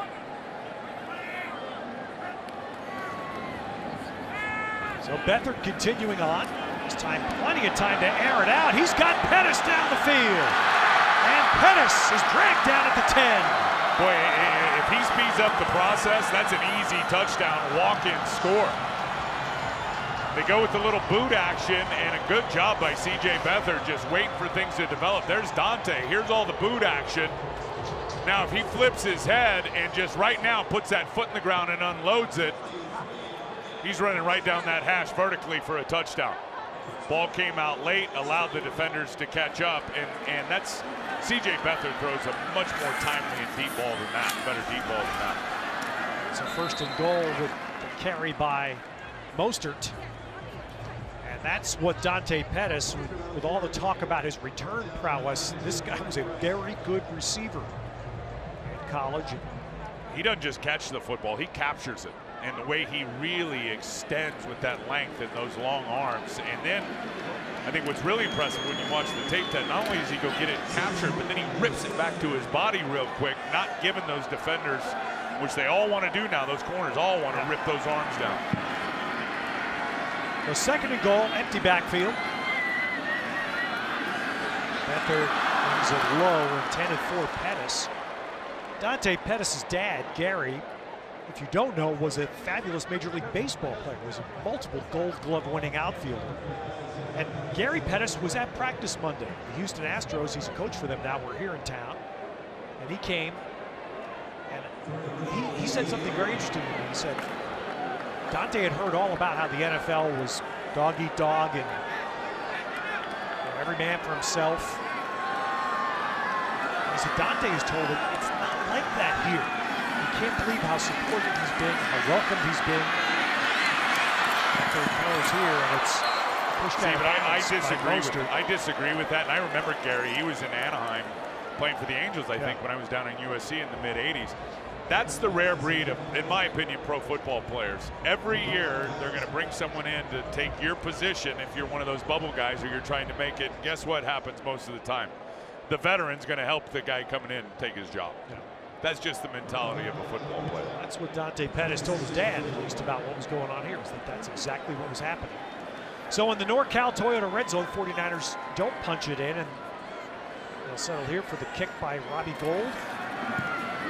26. Remember him, how many times we saw him win games last year down the stretch. Chicago, Tennessee game here. So Gould puts that through. The 49ers open up. Big play from Beathard to Pettis. Sets up 3 to start the 3rd quarter. Hasn't been in the NFL. Sure had. 7-0. Now, Eastern Illinois somewhere. I would think one thing about Jimmy now, and he's got that gunslinger mentality. He's going to let it go. He's going to trust his wide receivers. You see there, those numbers aren't great, but he did throw 51 interceptions in Eastern Illinois. So we don't want to see any part of that number getting even close to being approached. So kick out of bounds here, and of course, as preseason goes along, the next 2 games for the 49ers will be on the road. They'll be at Houston and then at Indianapolis. Those are the games we expect to see Garoppolo a little bit more. And then the final game, which is here 3 weeks from tonight against the Chargers. And then start the regular season at Minnesota week 1. 3 of the first 4, Ted, on the road. Some challenges when you look at that schedule in terms of all the very good quarterbacks the 49ers are going to have to play this year. So Cooper Rush on 1st down, throws one at the feet. Nice job by Dakota Watson. Realizing Cooper Rush is trying to get outside. And one thing Dakota Watson has is he's still got speed. He came into this league as a 220-pound will linebacker out of Florida State. He goes about 260 right now, coming off the edge, but he's still got enough gas in his legs that he can turn it on and close the gap on the quarterback, as he did right there to force the early throw. You saw Watson out there, a veteran, and then you see 77. Taylor's back out there again. Still. Rush swings one out in the backfield. That's Bo Scarborough again, 7th round pick for Dallas, and he runs that to the far side to get 7. Cooper Rush, the backup quarterback for the Cowboys. Yeah, just going to throw the check down here, and then you want to come up and be elite tacklers, physical tacklers. When you go back to the really good years, 11 and 12, the defense's tackling ability in the open field, Ted, was ridiculously good. Teams want to get it out early. You got to be great tacklers. First guy there has got to get him down. Nice little sidestep by Rush, but then the pass is broken up. Lenoir, the receiver, wants a call, but Tyvis Powell does a good job to smother that. And Dakota Watson coming again, this time off the left side. Good hand usage right there, turning the corner, forcing Rush to get out there, and then, as you said, good play by Powell with the glove coverage and then getting his hands in there. But happy for Dakota Watson, getting a couple of nice rushes on the quarterback. Well, you know what that shot shows you, Tim? The size of Powell. He's huge. I mean, you look at these corners, and we'll show you some more of them here in the second half and throughout the preseason as they get going. They look like a basketball team. Victor Bolden drifting to the far side, and he's covered. Boy, Dallas has done a very good job covering kicks tonight. that was Marquestin Huff, safety out of Wyoming, that made the tackle.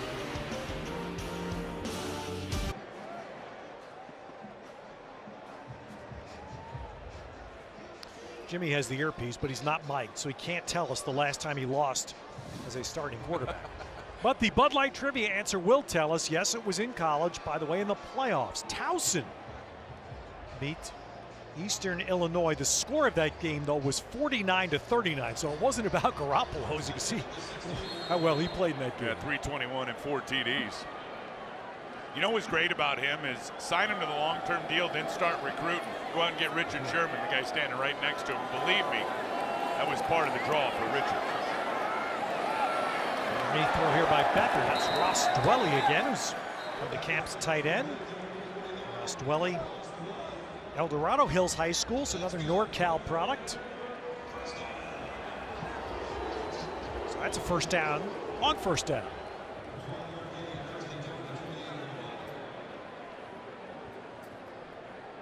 And really just moving these receivers all over. There's Bourne in the slot there. Pettis out at wide out on the line of scrimmage. Joe Williams got the handoff there, but could not get into that stretch position. May have made the line of scrimmage, and the other thing you'll see now with watch the line play, and it's all kinds of guys that are fighting in their camps to see if they can impress somebody on both lines. I think one thing about Dallas, and it's a great challenge for the 49ers tonight at the line of scrimmage, because they are so coached up and really having tunnel vision up front, and every one of their defensive linemen that go 3 deep, guys that aren't even going to make the team, I promise you, Rod Marinelli has got them all flying up the field with blinders on. How about that clean blitz, and Beathard, despite being smacked, stands in and delivers the ball. That was an unblocked man, Justin March Lillard, right in Beathard's face. Yeah, right up the gut, empty backfield. There's nobody out there. I'd like to see the protection again and see where the protection turned. Looked like Toran maybe squeezed down and was not supposed to, the left guard, but you get into those empty sets and defenses are going to send the extra defender. Tim, it's not the way that anybody wants to see admiration earned, but the Philadelphia game last year, C.J. Beathard, the offensive line was just decimated, took such a pounding. No, we know and he's hung tough. in there, and that's, I mean, learned from his teammates as Joe Williams is dragged out of bounds. That's a horse collar, it looked like. That Philadelphia game was the game where the 49ers played the end of the game with backup guards playing tackle on both sides.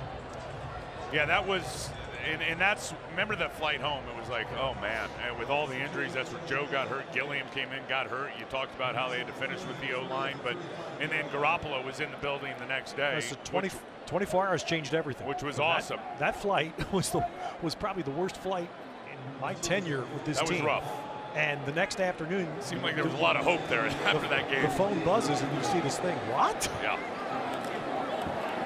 Nobody talks about it, Ted, but the defense at Philadelphia is when they really started playing better and playing at the field. Good cover there. Jeff Locke with the punt.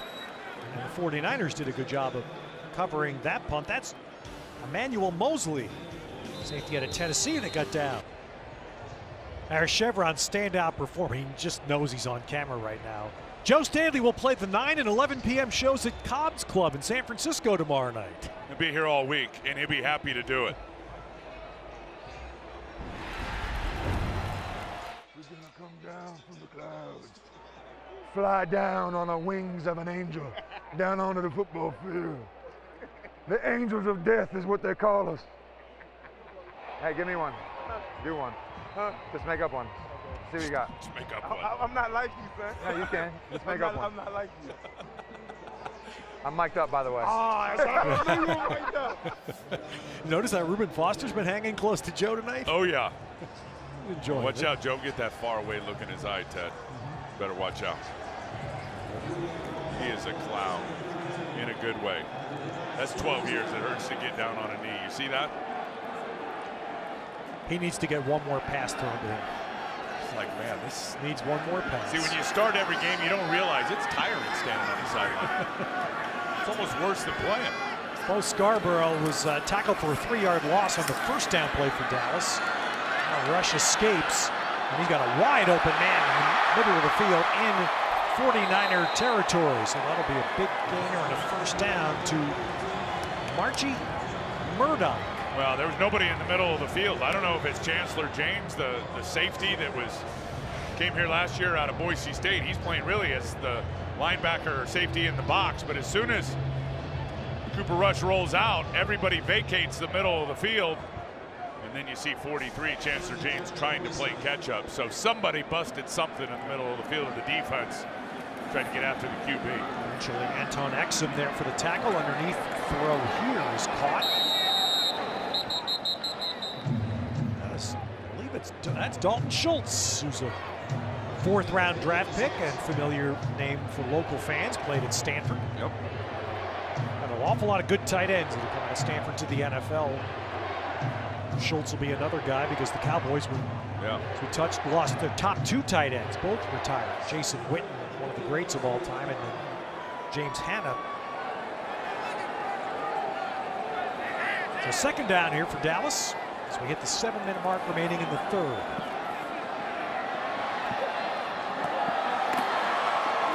Comes to the near side and finds McKay. McKay inside the 30. There's just too much space. I mean, there's not a lot of rush. The 49er defensive line's working it. They do get Cooper Rush to flush a little bit as Dakota Watson was coming off the edge. So Rush steps up, but there's just nobody out there on the perimeter. Maben comes up late. There was nothing drawing guys back. Tighter coverage out on the perimeter. It's going to have to get better. Scarborough gets a handoff there, and he got tripped up. Hands on him by Chancellor James. Chancellor James and Boise State, but he's the guy that impressed so many people as an undrafted guy last year in mini camps and OTAs. He does a really good job there, just firing his gun, knowing that the offensive lineman's coming out there, and he just dips down, and he ends up really taking out 2 guys and making the play. And he had that knee injury, but remember last year, I mean, he raised some eyebrows quickly. And that's why the 49ers, camp. They kept him because of that knee. It knocked him out of preseason and regular season last year, but he'd shown enough. They kept him and brought him back. And Rush just missing, and there's going to be a bump on Powell, I believe, as Ricky June was trying to spin away and get up the field. Before the pass was thrown, holding, defense, number 30. 5-yard penalty, automatic first down. Tyvus trying to get an explanation from the official. Where did I hold? Can see him grab him, I guess, right there by the waist at that point, but he didn't look real restrictive to me. Tyvus Powell got in here. Second half of last year, there were so many defensive injuries. The 49ers were bringing an awful lot of guys in and giving them looks. And a couple of earned this chance to come back, Powell being one of them. And he's had a good camp. He really has. And we talked about the length and the height of the corners, not just Richard Sherman, but Powell's 6'2", 6'2.5". Keller Witherspoon's 6'3". Maben is 6 foot. All these corners, with the exception of the guys playing nickel, K'Wan Williams, Jimmy Ward in particular, have all got tremendous length because that's the model. Richard Sherman, you see right there in the baseball cap, if you've got length and height and ball skills, this defense is for you. So on second down, this is Scarborough running and punching it down near a first down. So did Seattle change the model for everybody in the league with Sherman and Brandon Browner? They were the 2 guys that Pete Carroll first put in at those corners. Well, we didn't see a lot of corners that size up until those guys, and there's no question Pete Carroll had a plan for those guys and how he was going to use them. And the Legion of Boom and all that stuff. Let's be honest. It was Averill and the guys coming off the edge, Michael Bennett. Exactly. I mean, that's what makes those corners shine. Because I don't care how good you are, if you don't have that legitimate rush, guys are going to be open, numbers to the sideline eventually. Throw over the middle by Rush to Scarborough, and there's the first flag we've had tonight that I think is going to be about a helmet. Illegal use of the helmet. Can't come in and lower the helmet at all to initiate contact. Both offense, defensive player, it doesn't matter. Anywhere on the field, anywhere on, it doesn't have to be a headshot, anywhere on the body. The head cannot come down in a horizontal position. We come into the late in the third quarter before we have it. Personal foul. Unnecessary roughness defense. Yeah, I don't agree with that 47, call. use of the helmet. I don't agree with the call. Half the distance to the goal from the end of the play. First down. That's called on Elijah Lee, and the helmet rule, is up. Yeah, the rule is written by the league. It is a foul if a player lowers his head to initiate and make contact with his helmet against an opponent. That's not lowering your hat. Right. Not from what I just saw in the replay. And that one, Ted, they're not going to get it right half the time without replay. It's too hard. There's a slip down by Scarborough in the backfield. And as I touched on this earlier because I do see some games on Saturday too, and I've seen this for the last few years where it involves ejections of players, by the way, in college football. Penalty. It is extremely hard. It's hard on everybody. It's hard on the field officials. It's hard on the players. The one thing college has employed is the replay to cover the ejection of a player. And this one eventually has to get under replay again. I mean, the officials are really good, really hard job. The human eye cannot capture the impact point most of the time. Rush was looking for Schultz, the tight end, and goes to the back of the end zone. And did he get it? Yes, he did. That's a touchdown catch. The 2-foot toe tap drag by Lance Lenoir.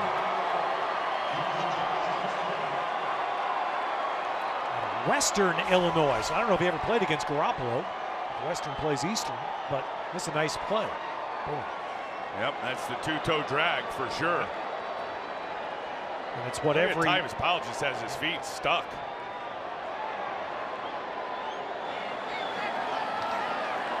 Just not great awareness. I mean, you've got that guy. His feet just get stationary and allows Lenoir to make the move on him, and then just lost track of him. Down there in the red zone, you can't lose track. It's a scoring play, so it's an automatic review. That's what the crowd is reacting to. The replays being shown up here on the big boards in Levi Stadium. No challenge needed. But I say that, it's something you appreciate in the NFL is how every receiver does that. Every receiver, that you don't play here unless you can drag your feet to make that catch. It's incredible, just the body control they have to let those feet die like that. Oh, and trying to catch the football at the same time.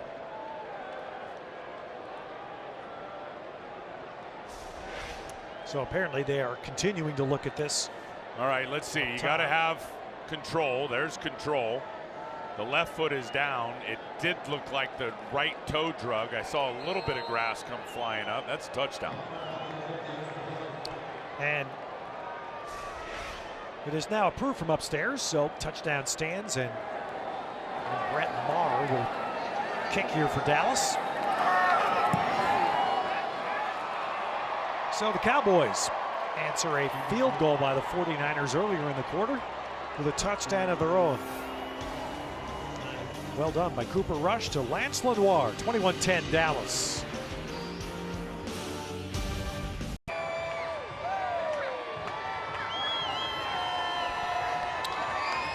Well executed scoring drive by Dallas, 10 plays for 75 yards, and the touchdown catch by Lenoir. So Dallas with 3 touchdowns tonight. Prescott engineered 1. Cooper Rush has engineered 2. Yeah, Dak Prescott with only 3 throws, but completed all 3 of them.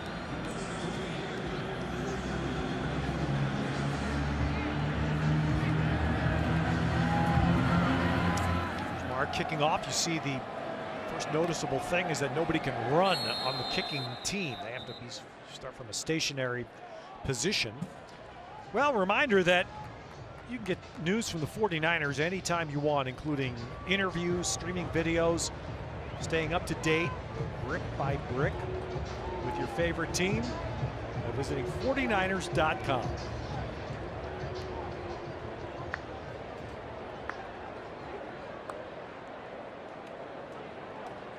We got Nick Mullins out there now at quarterback. So Nick Mullins, who's... I love it. Steady Eddie. You know what you're getting out of that guy every day. Practice squad all last every year. day. Southern Mississippi. This is college, so second year with the team.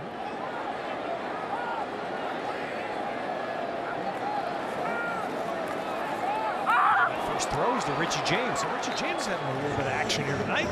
It's going to be 9+ yards on first down. Yeah, a little combination route with Dante Pettis. It looked like Mullins was on him the whole way. He looks outside to Dante first and then comes back inside, knowing he wanted to go to Richie James just outside the arms of the linebacker. Good catch. Richie James is a challenge for defenders in traffic, Ted. That's what, for a guy that's not very big, how he goes up and gets the football with strength's been pretty impressive. So short second down, and Mostert's going to get outside and get the first down and more as he breaks that one. And he's into Dallas territory. One defender had a shot at him, and once Mostert broke that tackle attempt by Charvarius Ward, he was off. Yeah, and Robinson eventually got him. Raheem Mostert is unbelievably fast. He gets a great crack block by Kendrick Bourne. Again, those wide receivers blocking well out on the edge to give it to the running backs. Mostert is a track star. I mean, really, and a very good player on special teams. But you start talking Breida, McKinnon, and Mostert. I mean, these guys are all sub 4.35. Quick start there. And that one, I believe, is going to be a bad start by the 49ers by Najee Torin. Ball start. Offense, number 66. 5-yard penalty. Replay first down. Now, one of the positions that will, and Tim's reference tonight, this Raheem Mostert or Joe Williams, how many running backs do you keep? And that's why we talked about that punt early in the game when Aaron Burbridge was on one side as the punt cover and Mostert on the other, and they were the two guys who've excelled at that position. Burbridge in 2016, he missed last year with an injury, so Mostert stepped in, took that job over, and he was outstanding. He sure was.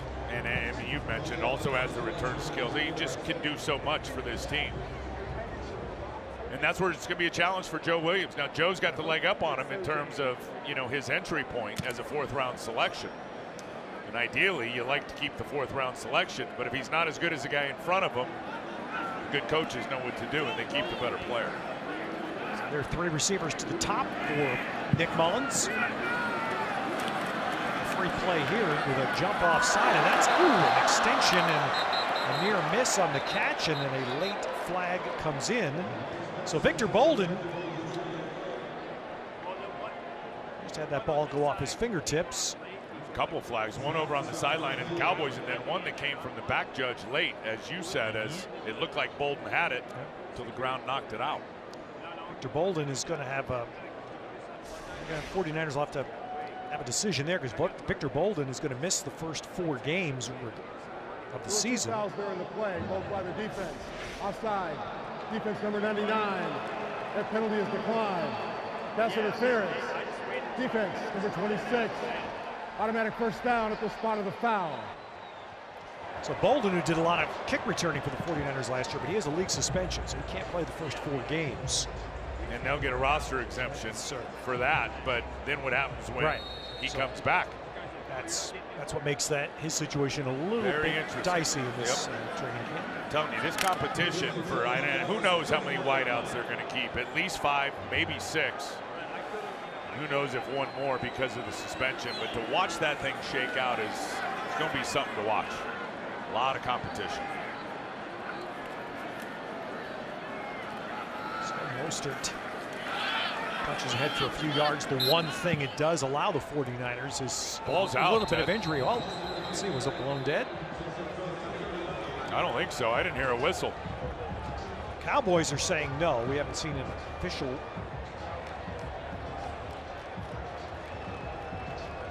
Still haven't seen an official signal. Did they say it?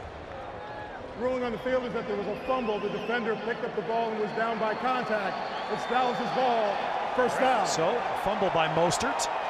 Second turnover of the night by the 49ers. And down in scoring position again. And Aaron Mostert, as he's sliding up inside, and he's hanging on to that ball. He's got both hands on it. And then I couldn't see, as soon as he took his right arm off the ball, it looked like to absorb some contact. Could not tell when it came out from that look. Can't see anything. Can't see anything from that look.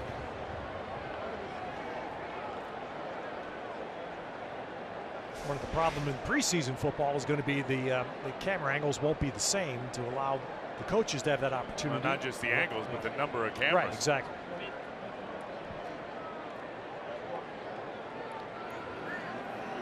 So, of course, a turnover, it is automatically being reviewed. I don't think they're going to be able to see anything to overturn this based on the looks we saw. Yeah.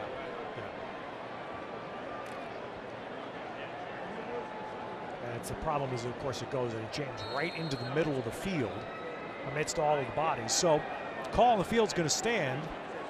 Ted, you know, go ahead, I'm sorry. And I say Dallas has brought in Mike White now as the quarterback. We got Tarvarius Moore out here, third-round pick, playing corner, and they are high on him in terms of his upside.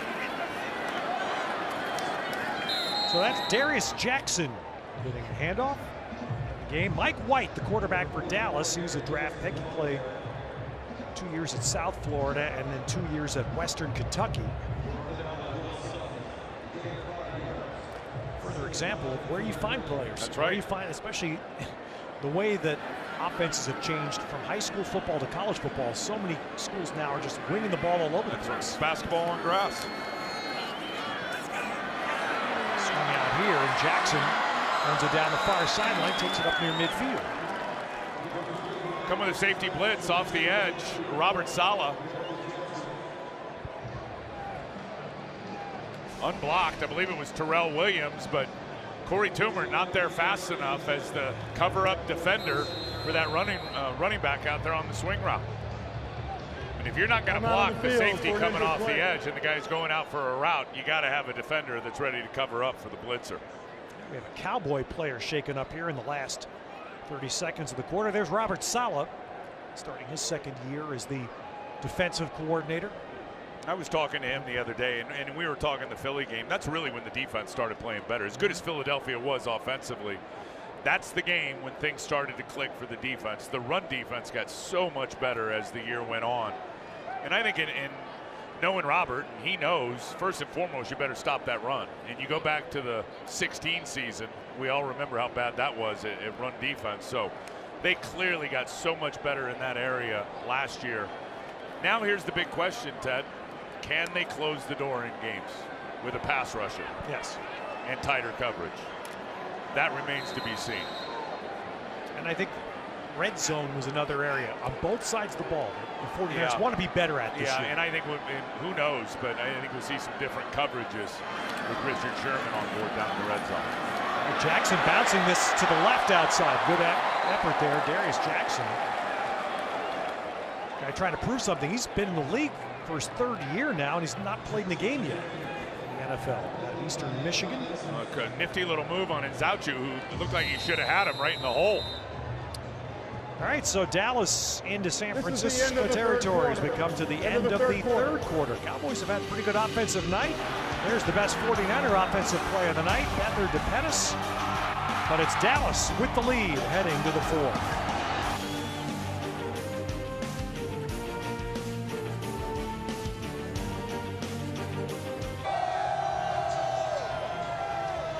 So we go to the fourth quarter at Levi's Stadium, and it's just been a lot of enthusiasm here tonight. Simply seeing football back with a season that starts with so much hope for the 49ers. The 49ers president, Al Guido, is joining us now. And Al, this week, I mean, it's just, as we said, it's fabulous to see football again. The stadium, the field looks great and everything, but Dwight Clark was so much a part of this week.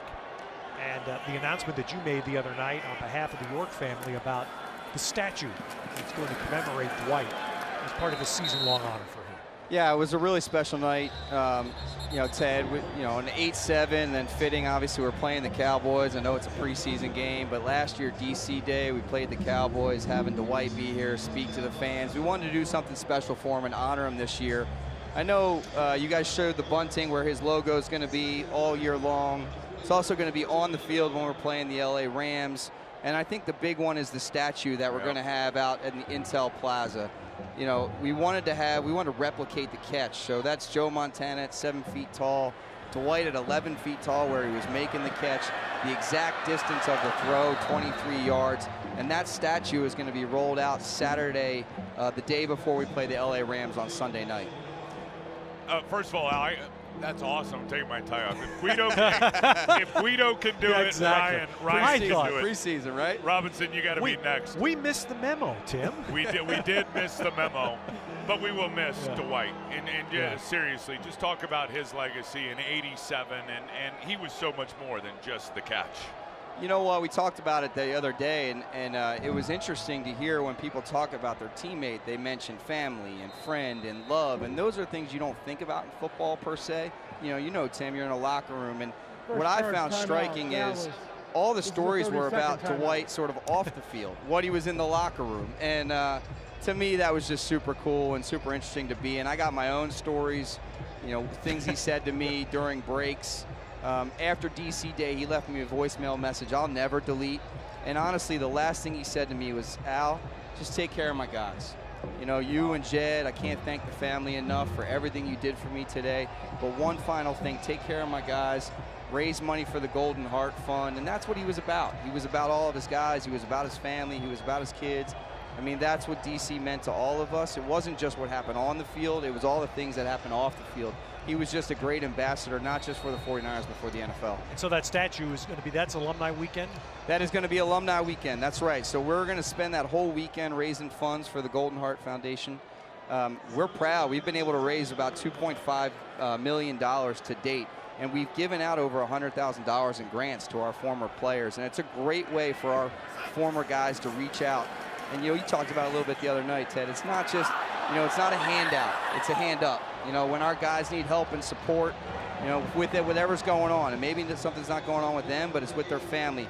That's what those guys are there to do. The board's done a great job. Ronnie Lott, Ron Ferrari, all those guys are great. And just to make sure people who are not aware, the Golden Heart Fund was established to help former 49er players. No other team, just 49er alums. The York family started it with $1 million. Eddie DeBartolo started with $1 million. And it was so much a part of what Dwight wanted.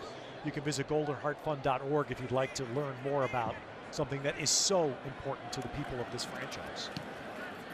No question. I mean, we talked a lot about Ronnie, sort of brought the idea. Him and Jed had a conversation one day at lunch around, hey, how do we speed up the process? And Tim will tell you, as an NFL player, sometimes you got to request funds from the league. A lot of red tape. Yeah, and it's okay, it happens, right? It's part of the process. But I think if we could speed that up and get support to our guys in need. We had a guy, a couple years ago, not to give out his name, but he was battling some health concerns and really just needed some funds to kind of get through that process. And Ronnie was like, hey, we got to have a better way. There has to be a better way. And I give him and Harris and Ronnie, and of course Jed was like, you know what, Al, whatever we need to do, let's go figure it out. And those guys really came up with the idea. Speaking about Ronnie Lott, of course, and Harris Barton, two great 49er alums, as these flags are being sorted out after the punt. It's not even, 49er alums, but 49er family, and the way that everybody turns out for each other it's amazing. And I was at a great organization with Chicago, and certainly one of the beginners and one of the early ones. But you've been in Dallas, you've been in other places, and it's special in a lot of places. But the atmosphere here and the tight-knit family atmosphere is really something to be said for it. It's unlike anything I've seen, and it, a lot of it I got to give the current guys a lot of credit. You think about John Lynch and Kyle and what they've done reaching out to the alumni group. Kyle's stories about Rockland, being part of that process with his father.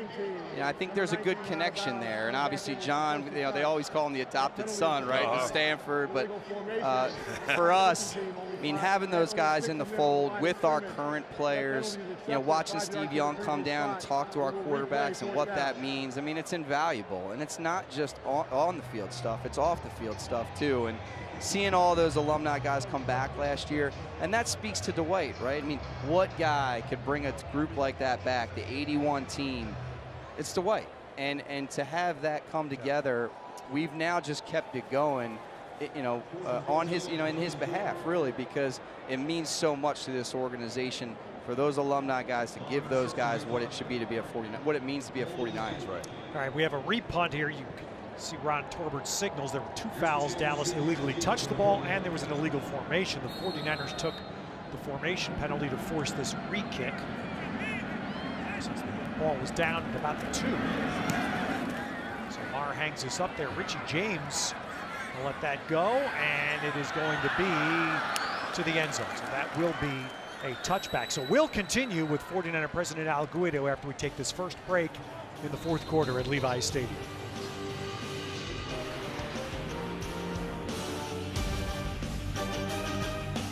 Together. It wouldn't be that friendly if the game counted in the regular season standings, but Al Guido, 49er president, I walk in here tonight, and the first thing I see are these big, comfortable chairs in the end zone.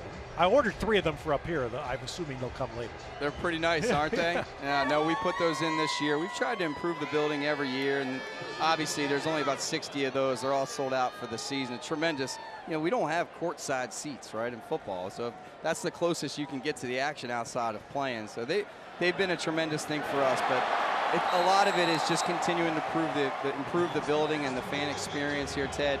This year we're doing giveaways again for all the games coming up. We announced the other day Jimmy G's the bobblehead. Our fans have been asking us for bobbleheads. The Jimmy G We got the Jimmy G bobblehead. It's going to get a lot of run, bro. Yeah. Yeah, you got the 94 unis coming back against the Rams, which obviously we rolled those out in the state of the franchise with Jerry, right? I mean, who else? Jerry looks good in everything, so you bring Jerry back to roll those jerseys out. Yeah, as long as it's not dirty. You got to be clean for Jerry. We know that. And look, at the end of last year and the 5 wins, you could start to feel this place start to erupt a little bit with the product on the field being better, and of course, getting the victories. Good explosion there by Joe Williams.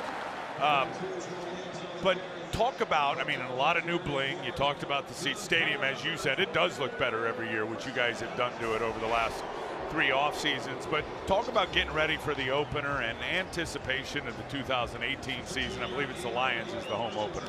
That's exactly right. I mean, we couldn't be more excited for it. The hope and optimism in the off season from the fan base. If you look at all of our social and digital traffic, what people are saying about us now, we got to live up to those, right?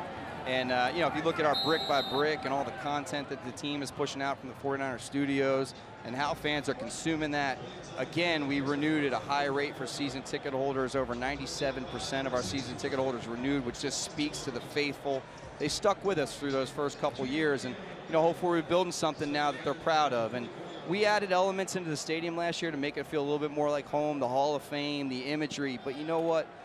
We all know until you play those big games that matter. I mean, we saw it last year in Jacksonville, which it wasn't even a game that mattered from a playoff perspective, but it's just this building can light up. I promise you this building will get loud. I know the decibel levels. It will be louder than Candlestick. It has proven to be that, but we got to have games late in the season, that matter. But it starts with Detroit against our home opener. We need to pack this place. It needs to be loud. We want to get off to a good start, so it starts right there. And have a real home field advantage. And look, I've said it, at the end of last year, you can look at the points that were scored offensively. You can look at how training camp has been and really what the weapons are. And this isn't an accurate, to me, display here in the preseason in game number 1 and what I think this passing game and this offense is going to be. But, man, you start scoring points, now that home field advantage and that crowd, when you're rushing the passer, the difference is humongous in terms of what an advantage it is. No question. I mean, you saw the pressure we were able to put on people by scoring some early points, later in the season, what that meant for our defense, and what it means for the pass rush. If it can make somebody one-dimensional, it just schematically it does so much if we're able to obviously move the ball on offense and score some points. And then at home, if the crowd can get into it on third downs, I mean, you saw what Coach had to say last year about those late season games, and I mean, just imagine if those games are playoff games, and if we're looking to, we're fighting at the end in those divisional rounds. We need to bring that spirit here. I know it's in our fans, and it's up to, all of us on the business side to make sure the experience is great, and it's up to the guys on the field to make sure they're playing their tails off to put us into those positions. Back to second down, Al, because we're talking about this stadium and what it has meant to the 49ers, but to Santa Clara, to the Bay Area, to Northern California. We're bringing the national championship football game. How about that? National championship college football. I'm assuming Alabama fans have already booked hotel rooms. I'm guessing. But that's significant as a pick thrown by Mullins. That ball was tipped at the line of scrimmage. That's the 3rd or 4th tip ball today. Duke Thomas with the, actually it's not Duke Thomas. It's an interception. Jamel Showers with the interception for Dallas. I believe it was Neal that got the hand up. All right, so a turnover. It's the 3rd of the night by the 49ers. We'll come back with Cowboys leading 21-10.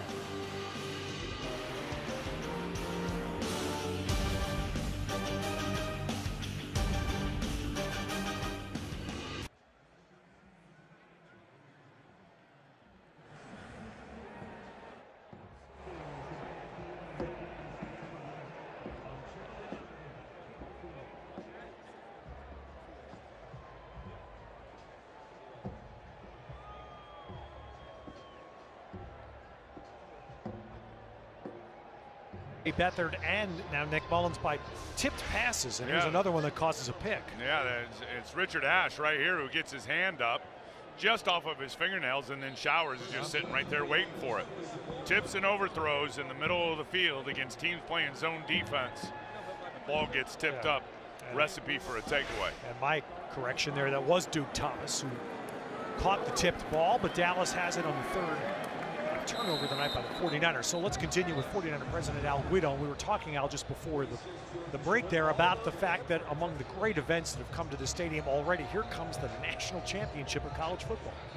The stadium's been amazing for non-NFL events, as we call them. We've done more events here in the 4.5 years we've been in operation than any other stadium in the country. And obviously to have the big game here, well, the second to big game, right? The college football championship game on the January 7th, 2019 means a lot. You know, obviously Alabama, Georgia, right? They're looking to book those early flights, but you know, being a West Coast team, it's the first champ game that's going to be held on the West Coast. And it's not just the World Cup, Ted. It's, you know, or not just the CFP. We're trying to book the World Cup in 2026. We put in our interest the other day to maybe host Super Bowl 59 and/or 60. So it's been really great for us. We know our priority is the 49ers games. There's no question. But we're trying to do as much as we possibly can to give back to the city and to give back to people that really want to see other sports.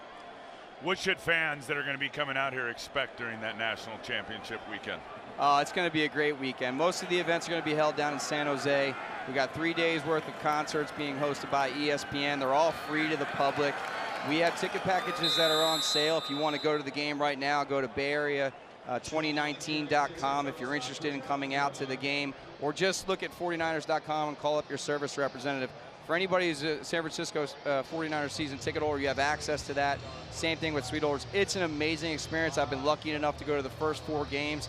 They've all ended in tremendous fashion. Remember last year, the Alabama game, they put in the freshman quarterback because they couldn't really move the ball, changes the entire dynamic of the game, and Alabama goes on to win in a scintillating end to that championship game. But every year prior to that, Clemson, Alabama games, Deshaun Watson, it's just a tremendous experience for the fans. Well, before you came to join the 49ers, you worked in Dallas for this other team here. How about them Cowboys, Al? And I'm saying, did you say hi to Mr. Jones? Yeah, it's a little different now. I was wondering. I said hi, and then I hope we beat your tail.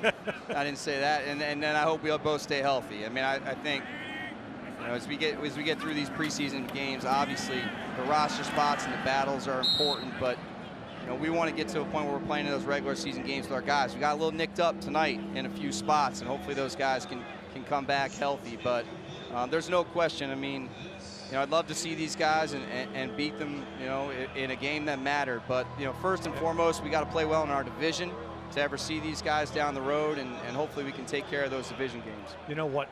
You've seen, Al, Kyle Shanahan and John Lynch have been great because fans have been coming to the training camp practices. That's smart. I like what they've done with the camp schedule and with the fans coming. And the aura, especially when Garoppolo's on the field, but even when he's not, the aura and the excitement in the training camp practices has been palpable. Well, I'll give Kyle the credit there, and John. I mean, they really wanted a bunch of people out, and we've been able to put 2,000 people back there. I'll tell you, next year we're working on ways to add more. Kyle wants to have more people out there for training camp practices, but the environment is fantastic. I can't thank our fans enough. And I got to give a plug to our players, because the community corner, every day, a different position group gets to bring out, you know, people in the community or things that matter to them in the nonprofit world.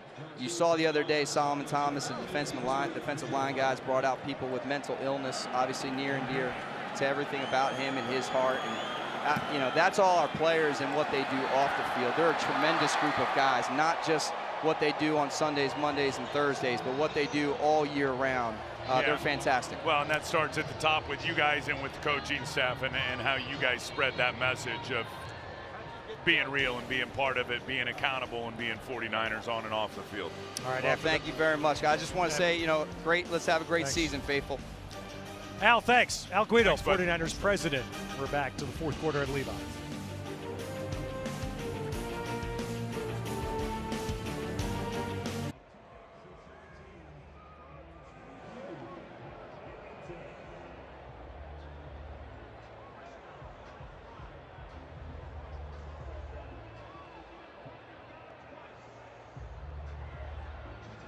How about that? Ricky Waters, outstanding NFL career. So here we go with 8.5 to play. Nick Mullins for the 49ers back to work and got that one in. Boy, he threaded that over some that was a heck arms. Of a catch. Yeah, and got that to Victor Bolden. I mean, throw on the run behind Bolden, and he's able to contort his body and reach back and get it. And a good job by the defense. And we had Al Guido in here, but getting the stop on third down, a nice hit, nice pressure from DJ Jones.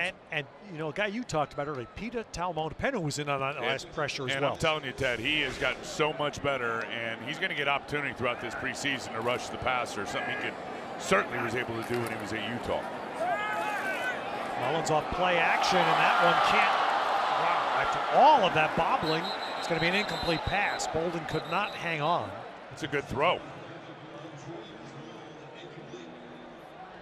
Ruling on the field is an incomplete forward pass. It's second down. Here's a replay here coming off the left side of your screen. Just there. They hit him right in the grill. I mean, it looked like it had some zip on him, went right through his hands. Now he's still fighting to stay with it, and right there it looked like it had touched the ground 2 times. Mullins has made some nice throws, Ted, since he's been out there. Yes, he has. As a practice squatter all last year, didn't get very much even practice abilities. Get a whole lot of run in the preseason. In fact, as Williams has tackled Nick Mullins last year, by the time we got to December, the 49ers had suffered so many injuries in the defensive backfield. When they put the scout team out on the field for practice, Nick Mullins played free safety. Oh yeah, he'll do anything, and he just shows up, as I said, steady Eddie. Nothing he can do here as Joe Williams is trying to run the ball and they're getting evaluation. And you got offensive linemen, Ted, the whole left side, 3 yards in the backfield. Joe Williams got no chance. Coleman Shelton is playing center right now. He's an undrafted lineman from Washington. Dunbar with a catch there. That was Stephen Dunbar. Well, nice out of play. Houston. Yeah, and a big-bodied guy. Not real fast, but they don't have a lot of big-bodied receivers in camp, the 49ers, and he's the one. I'll tell you why he was able to flash open and get that one from Mullins is it's the block right here by Joe Williams, chopping that safety down as he's trying to come right up the gut. That's going to earn some points. Want it for Joe? I mean, the fact that you can pass pro like that. That's right. That's a huge prerequisite in the job description. And now a 4th down play. Need 3. Mullins going for much more up top to Bolden, and Bolden makes a terrific catch amidst 2 defenders. Victor Bolden, best catch of the night. Donovan Olumbo was the defender smothering him right here. Yeah, watch his hands subtly with a little bit of a push-up, just enough right there, really hand fighting. And then to go up and track that ball with his hands, come down in between the 2 defenders, and then the other defender trying to rip it out, and Bolden hangs on to it. That's a big-time play. That's an outstanding catch. Gets the 49ers into the red zone, and it's a 4th down conversion. Williams staying in as the running back. That's not Williams. Johnny McNichols breaking it down to the 5-yard line. So McNichols getting his first appearance tonight. He was a player that was drafted. He was a 5th-round draft pick last year by Tampa Bay. Another Boise Stater. Right, and if you watched, as a lot of football fans do, if you watched Hard Knocks last year, you saw him as a featured player because he got cut at the end of camp by Tampa Bay. The 49ers brought him in on the practice squad. Yeah, he's got a little something to him for sure, and got a real nice block from his guard, Najee Torin, right there on the linebacker to spring it. This is a 2nd down play. McNichols gets the 1st down, and he is just short of the goal line. And this time they pull Torin around on the left side. Let him lead the way up in there, and a good job by McNichols just cutting off of it, seeing it, cutting into the inside, putting his head down, getting what he can get. There's Torin. He's going to go over and try to get that kick-out block, which he does.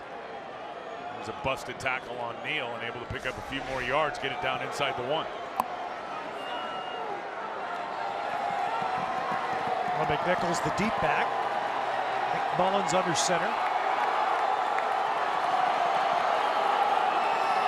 And McNichols slashes off the right side and takes it in for a 49er touchdown.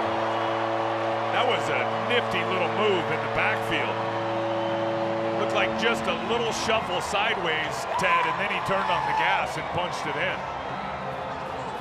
And an offset fullback there, Malcolm Johnson here helping lead the way. There's the cut right there, as he just slipped it to the outside, and it looked like he wanted to bounce for a second and then saw that hole up inside and just put his head down.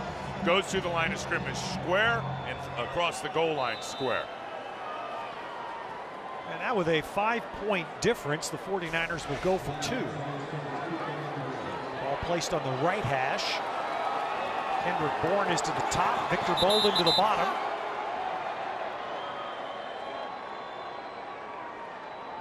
Kyle's down here talking to the official. Well, this situation, do you have to take a timeout? First charge, timeout and a half, San Francisco. This is a 30-second timeout. This bit the 49ers, remember, early in the season last year against the Rams, a new rule about starting the play clock right after a touchdown. So if there's celebration delay, you have to hurry. Right. Well, that's the thing. They're going to let him celebrate. And the other question is, when you go for 2, did they already bring the kicking ball, the K ball as they call it? Was that already on the field? Did they have to replace to put the regular ball in play? Don't know that. I wonder if that's what Kyle was talking about. Yeah, that might be. There's something, because this happened, remember the Rams game early last season, the 49ers got bit by that.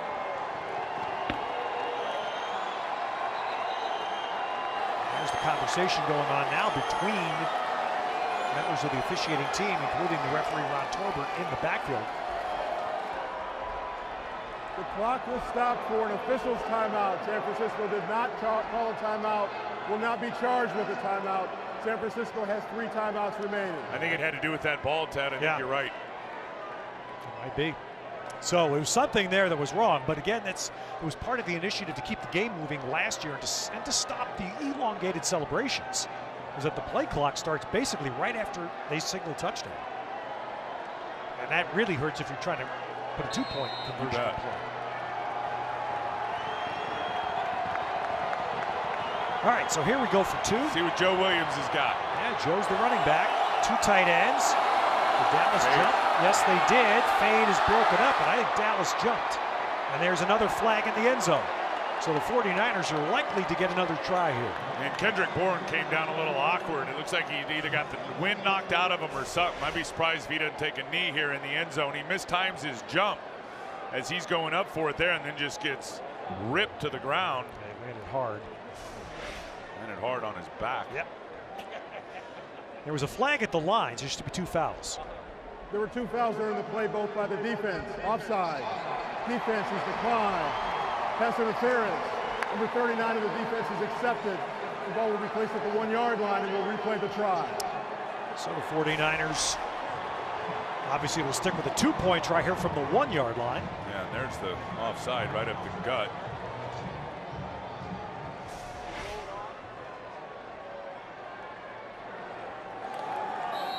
Kez White, there's the Cowboy DB that was flagged. So 1 yard away for 2 points. No receivers on the field. 3 tight ends and a fullback.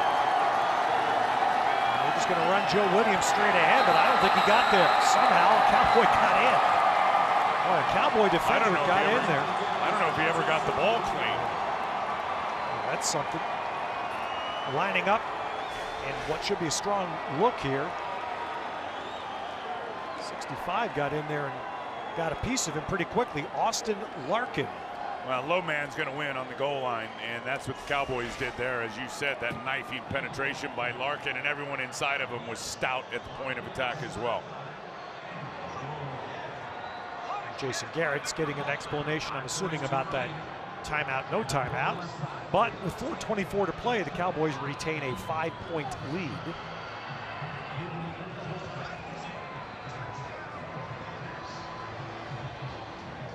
There's the scoring drive, and take some good plays by Nick Mullins. Good throws by him on that drive. And Victor Bolden with a great catch. Individual standout play. A couple of nice runs, certainly one by Jeremy McNichols.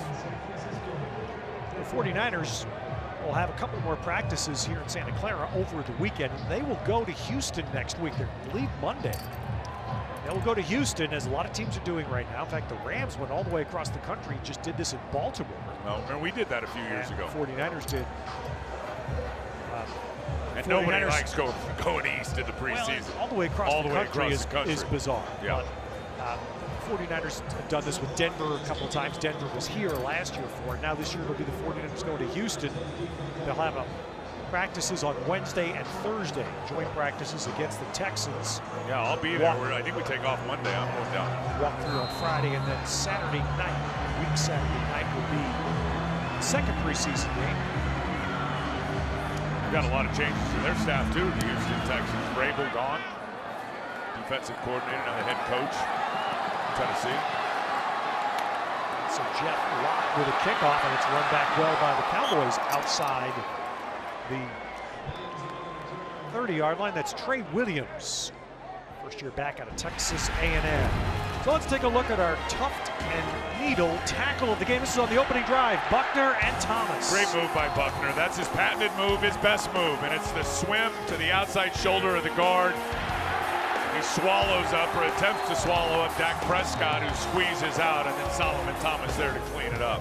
This guy right here, Buck, if they get DeForest Buckner some help around him in terms of a legitimate edge rusher that's really going to bring it down in and down out, that cat's looking at 15 sacks. I think he can be that good. And that's been one of the stories this week around the 49ers is, will Buckner get some edge rush time to try to generate? Yeah, I think some edge rush if he's involved in a game. He is not a speed rusher, Ted, running the corner. That's just not going to happen. You saw on that replay tonight, he was matched up with Connor Williams, who's a rookie second-round draft pick that the Cowboys are putting right into their starting lineup. And he's surrounded by Pro Bowlers, but Buckner took advantage of that. Yeah, and Buckner is going to, that was his best move, but he's got a bigger repertoire of moves that include power that he's going to break out this year. He's just a war daddy when you talk about all the plays and all the stamina that he's got and his durability. Something to be said for it. Second down, and I'll tell you, the first two run plays here, 55 in red has been involved in both. Pita Taumopenu, one of the players, Tim, you talked about at the beginning tonight to watch. I'll tell you, in 21.5 sacks coming out of college, and the knock on him coming in was he'd be a package guy. He's going to struggle in run defense. I don't see that at all in practice. Saw it last year, but he is really setting the edge. And I think Johnny Holland going to outside linebacker coach and D'Amico Ryans to the inside linebackers has helped these guys out, really in both areas, inside and out. But Pete is a guy that's benefited. He's raised the level of his game for sure. So the 49ers with a 3rd and 9 facing Dallas, using their first timeout.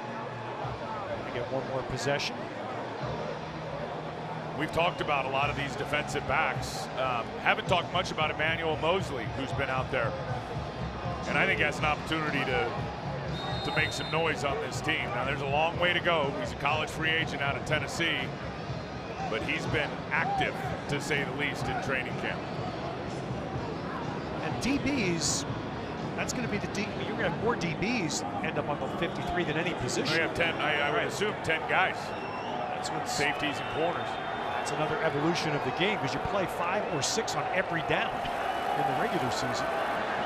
White throws underneath, and there's a nice move, and that's going to be a first down. Well, the 49ers didn't tackle there, and Trey Williams with an open field move gets a first down. Cowboys keep the ball. You got to make this tackle right here in front of the line to gain, and just not a great angle right here from Elijah Lee.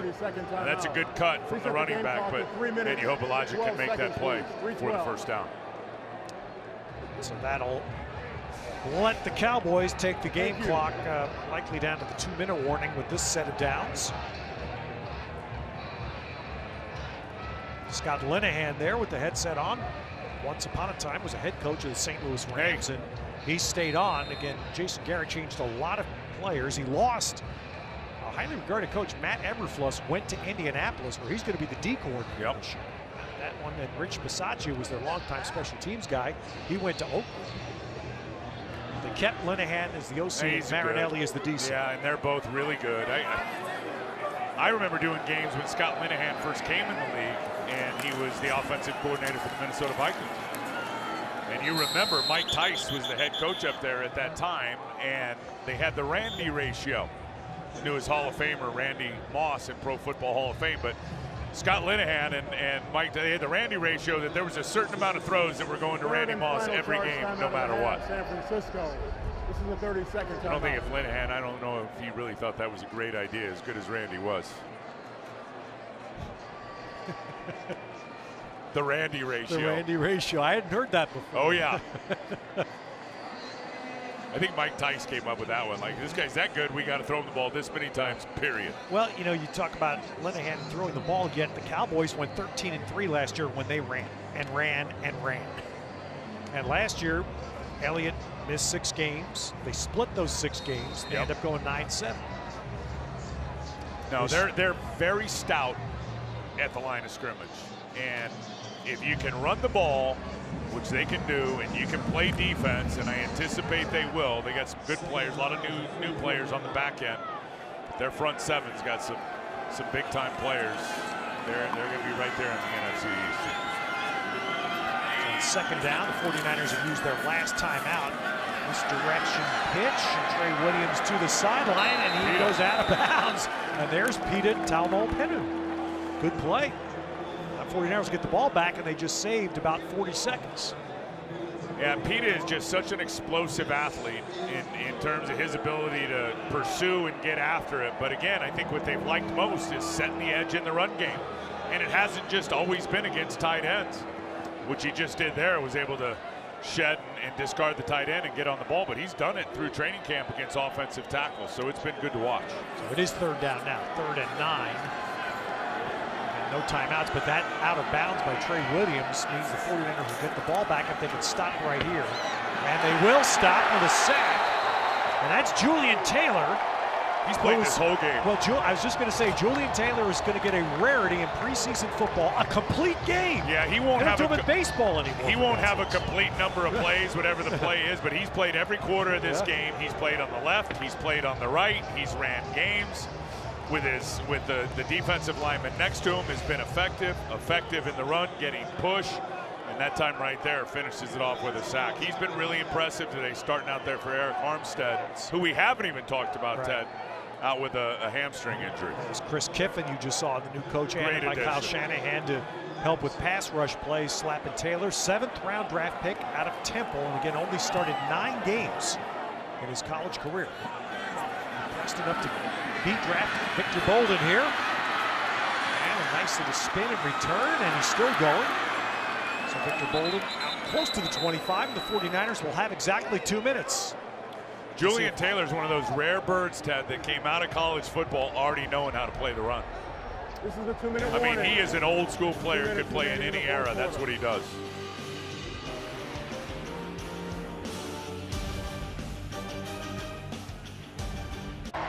So if you're a young guy trying to prove yourself in a preseason football game, Julian Taylor on that scale gets an A tonight. He sure does. How about just learning great technique and learning how to play the game at the line of scrimmage? And that's what I would say. I mean, you look at what he was able to do while he was at Temple, and all that included 2 season-ending injuries. We had the 9 starts, not a lot of production. But in the games that he did play, he controlled the line of scrimmage. And it's just the way that he plays. A lot of areas to get better. But there's not a lot of guys coming out, certainly out of college football now, that play with that flat back, with that old school mentality, getting their head in there and getting dirty. As he told me in practice that he likes to get dirty. All right, Nick Mullins underneath to Jeremy McNichols.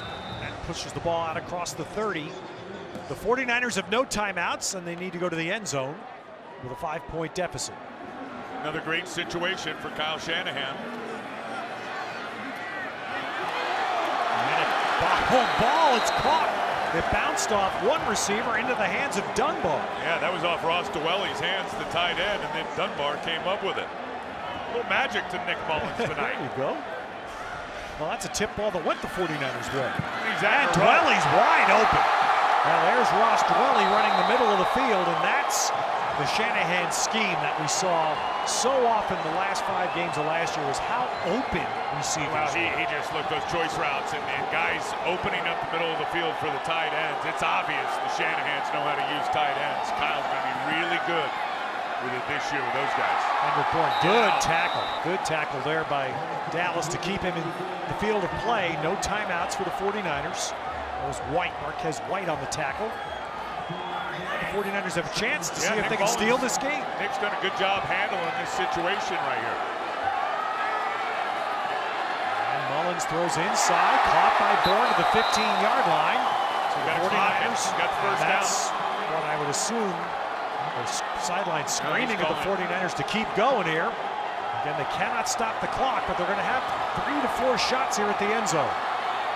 Mullins in the middle, broken up. At the 5-yard line. Got a flag. And a late flag. That's Olumba.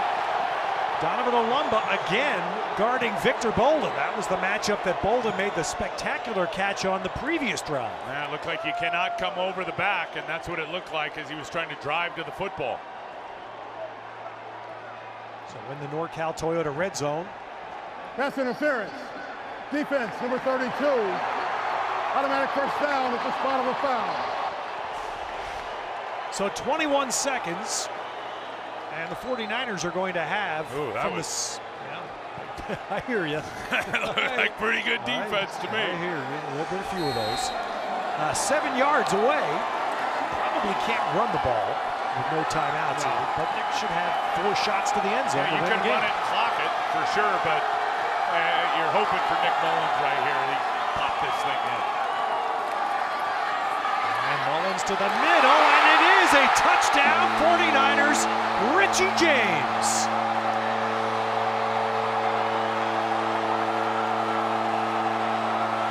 Happy for these guys, happy for Mullins. Cool as a cucumber on that whole 2-minute drill. That's great work for him and good work for the coaches in terms of the practice. He just lets this develop. And Richie James, underneath the coverage, takes a big shot, but still gets the strike and hangs onto the ball from Mullins. Now they're going for 2. Well, Richie James has also made a little bit of a mark tonight. Again, Trent Taylor, who... Please run the play clock. Please start the play clock. Trent Taylor, who shined last year, especially late, had a back procedure done. He's in practice, but was not going to play tonight. Richie James getting his opportunity, full opportunity. And making the most of it. And he's been impressive since he got here, for sure. And he brings some rare skill sets for a 7th-round pick, and you can see he's tough and can take a hit right there. So the 49ers want to try to get this to a 3-point lead, and they'll throw one up there for Bourne, and he's just completely run over that. Well, Olumba can't complain there. That was a complete stampede. So we'll have another play from the 1-yard line. It's almost like on purpose these quarterbacks throw the fade short just so they can get the PI. I mean, how many times typically you see those fades go to the corner of the pylon? Half the distance to the goal, replay the try. You know what I mean? Up and over the top. It's almost now, if he doesn't have a beat, quarterbacks look like they attempt to throw it short if the guy's got his head not spun around and can't see it. The receiver can draw that PI call. So again, 5 formation, fullback and first off, play action, wide open man. Wes Saxton. He's only been with the team a week. Tight end that was signed to help fill out the camp roster, and Wes Saxton catches that 2-point conversion. Well, the tight ends and the fullbacks, big right here, because watch the blitz pickup too before Saxton goes up and gets it. Not sure if that was McNichols back there, running back, but somebody just chopped down the blitzer big time and allowed Nicky Mullins to lob that one up. Well, Nick Mullins getting a lot of love there. And then you talk about the training camp stories. Wes Saxton, who caught that pass, just brought into camp, a week or maybe 10 days ago. 5th NFL team. He's played 1 game in the league. That's what training camp often comes down to. Yeah, and the beauty is a lot of these guys are going to be up against it in terms of the numbers, but you always got to think there's 31 other teams out there, and you're on full audition every time you take the field. I'm just pumped for Mullins. You see him do his Cam Newton right there, just show the S on his chest. 11 of 13, nice a $129, a TD and an interception, and the interception was tipped at the line of scrimmage. So that's a statement about a lot of things for Nick Mullins tonight, including I don't want to play free safety and scout defense anymore, okay? You know what? You look at him, and I mean, you'd see him in the supermarket. You wouldn't think he was an NFL quarterback. And I asked him, I said, you watch these guys, man, do you really think you can do it? He goes, heck yeah, I think I can do it. I mean, and obviously so. Right. We should also reference, with 18 seconds to go, the fourth quarterback in the 49er camp this year. Not getting in the game tonight. It's a nice story. Jack Hennigan. Is that your neighbor out there? He's my neighbor. Jack grew up here in the Peninsula. His dad worked for the 49ers for quite a while. Lyle Hennigan. Jack played at Menlo School on the Peninsula, then at Dartmouth. A very fine coach there in Buddy Tevens. And so Jack is in. He's going through camp. There he is, number 6. All right, here we go for the Cowboys with 18 seconds and 2 timeouts.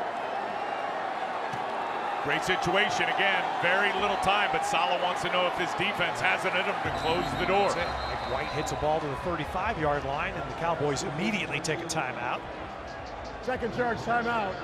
Dallas, this is a 30-second timeout.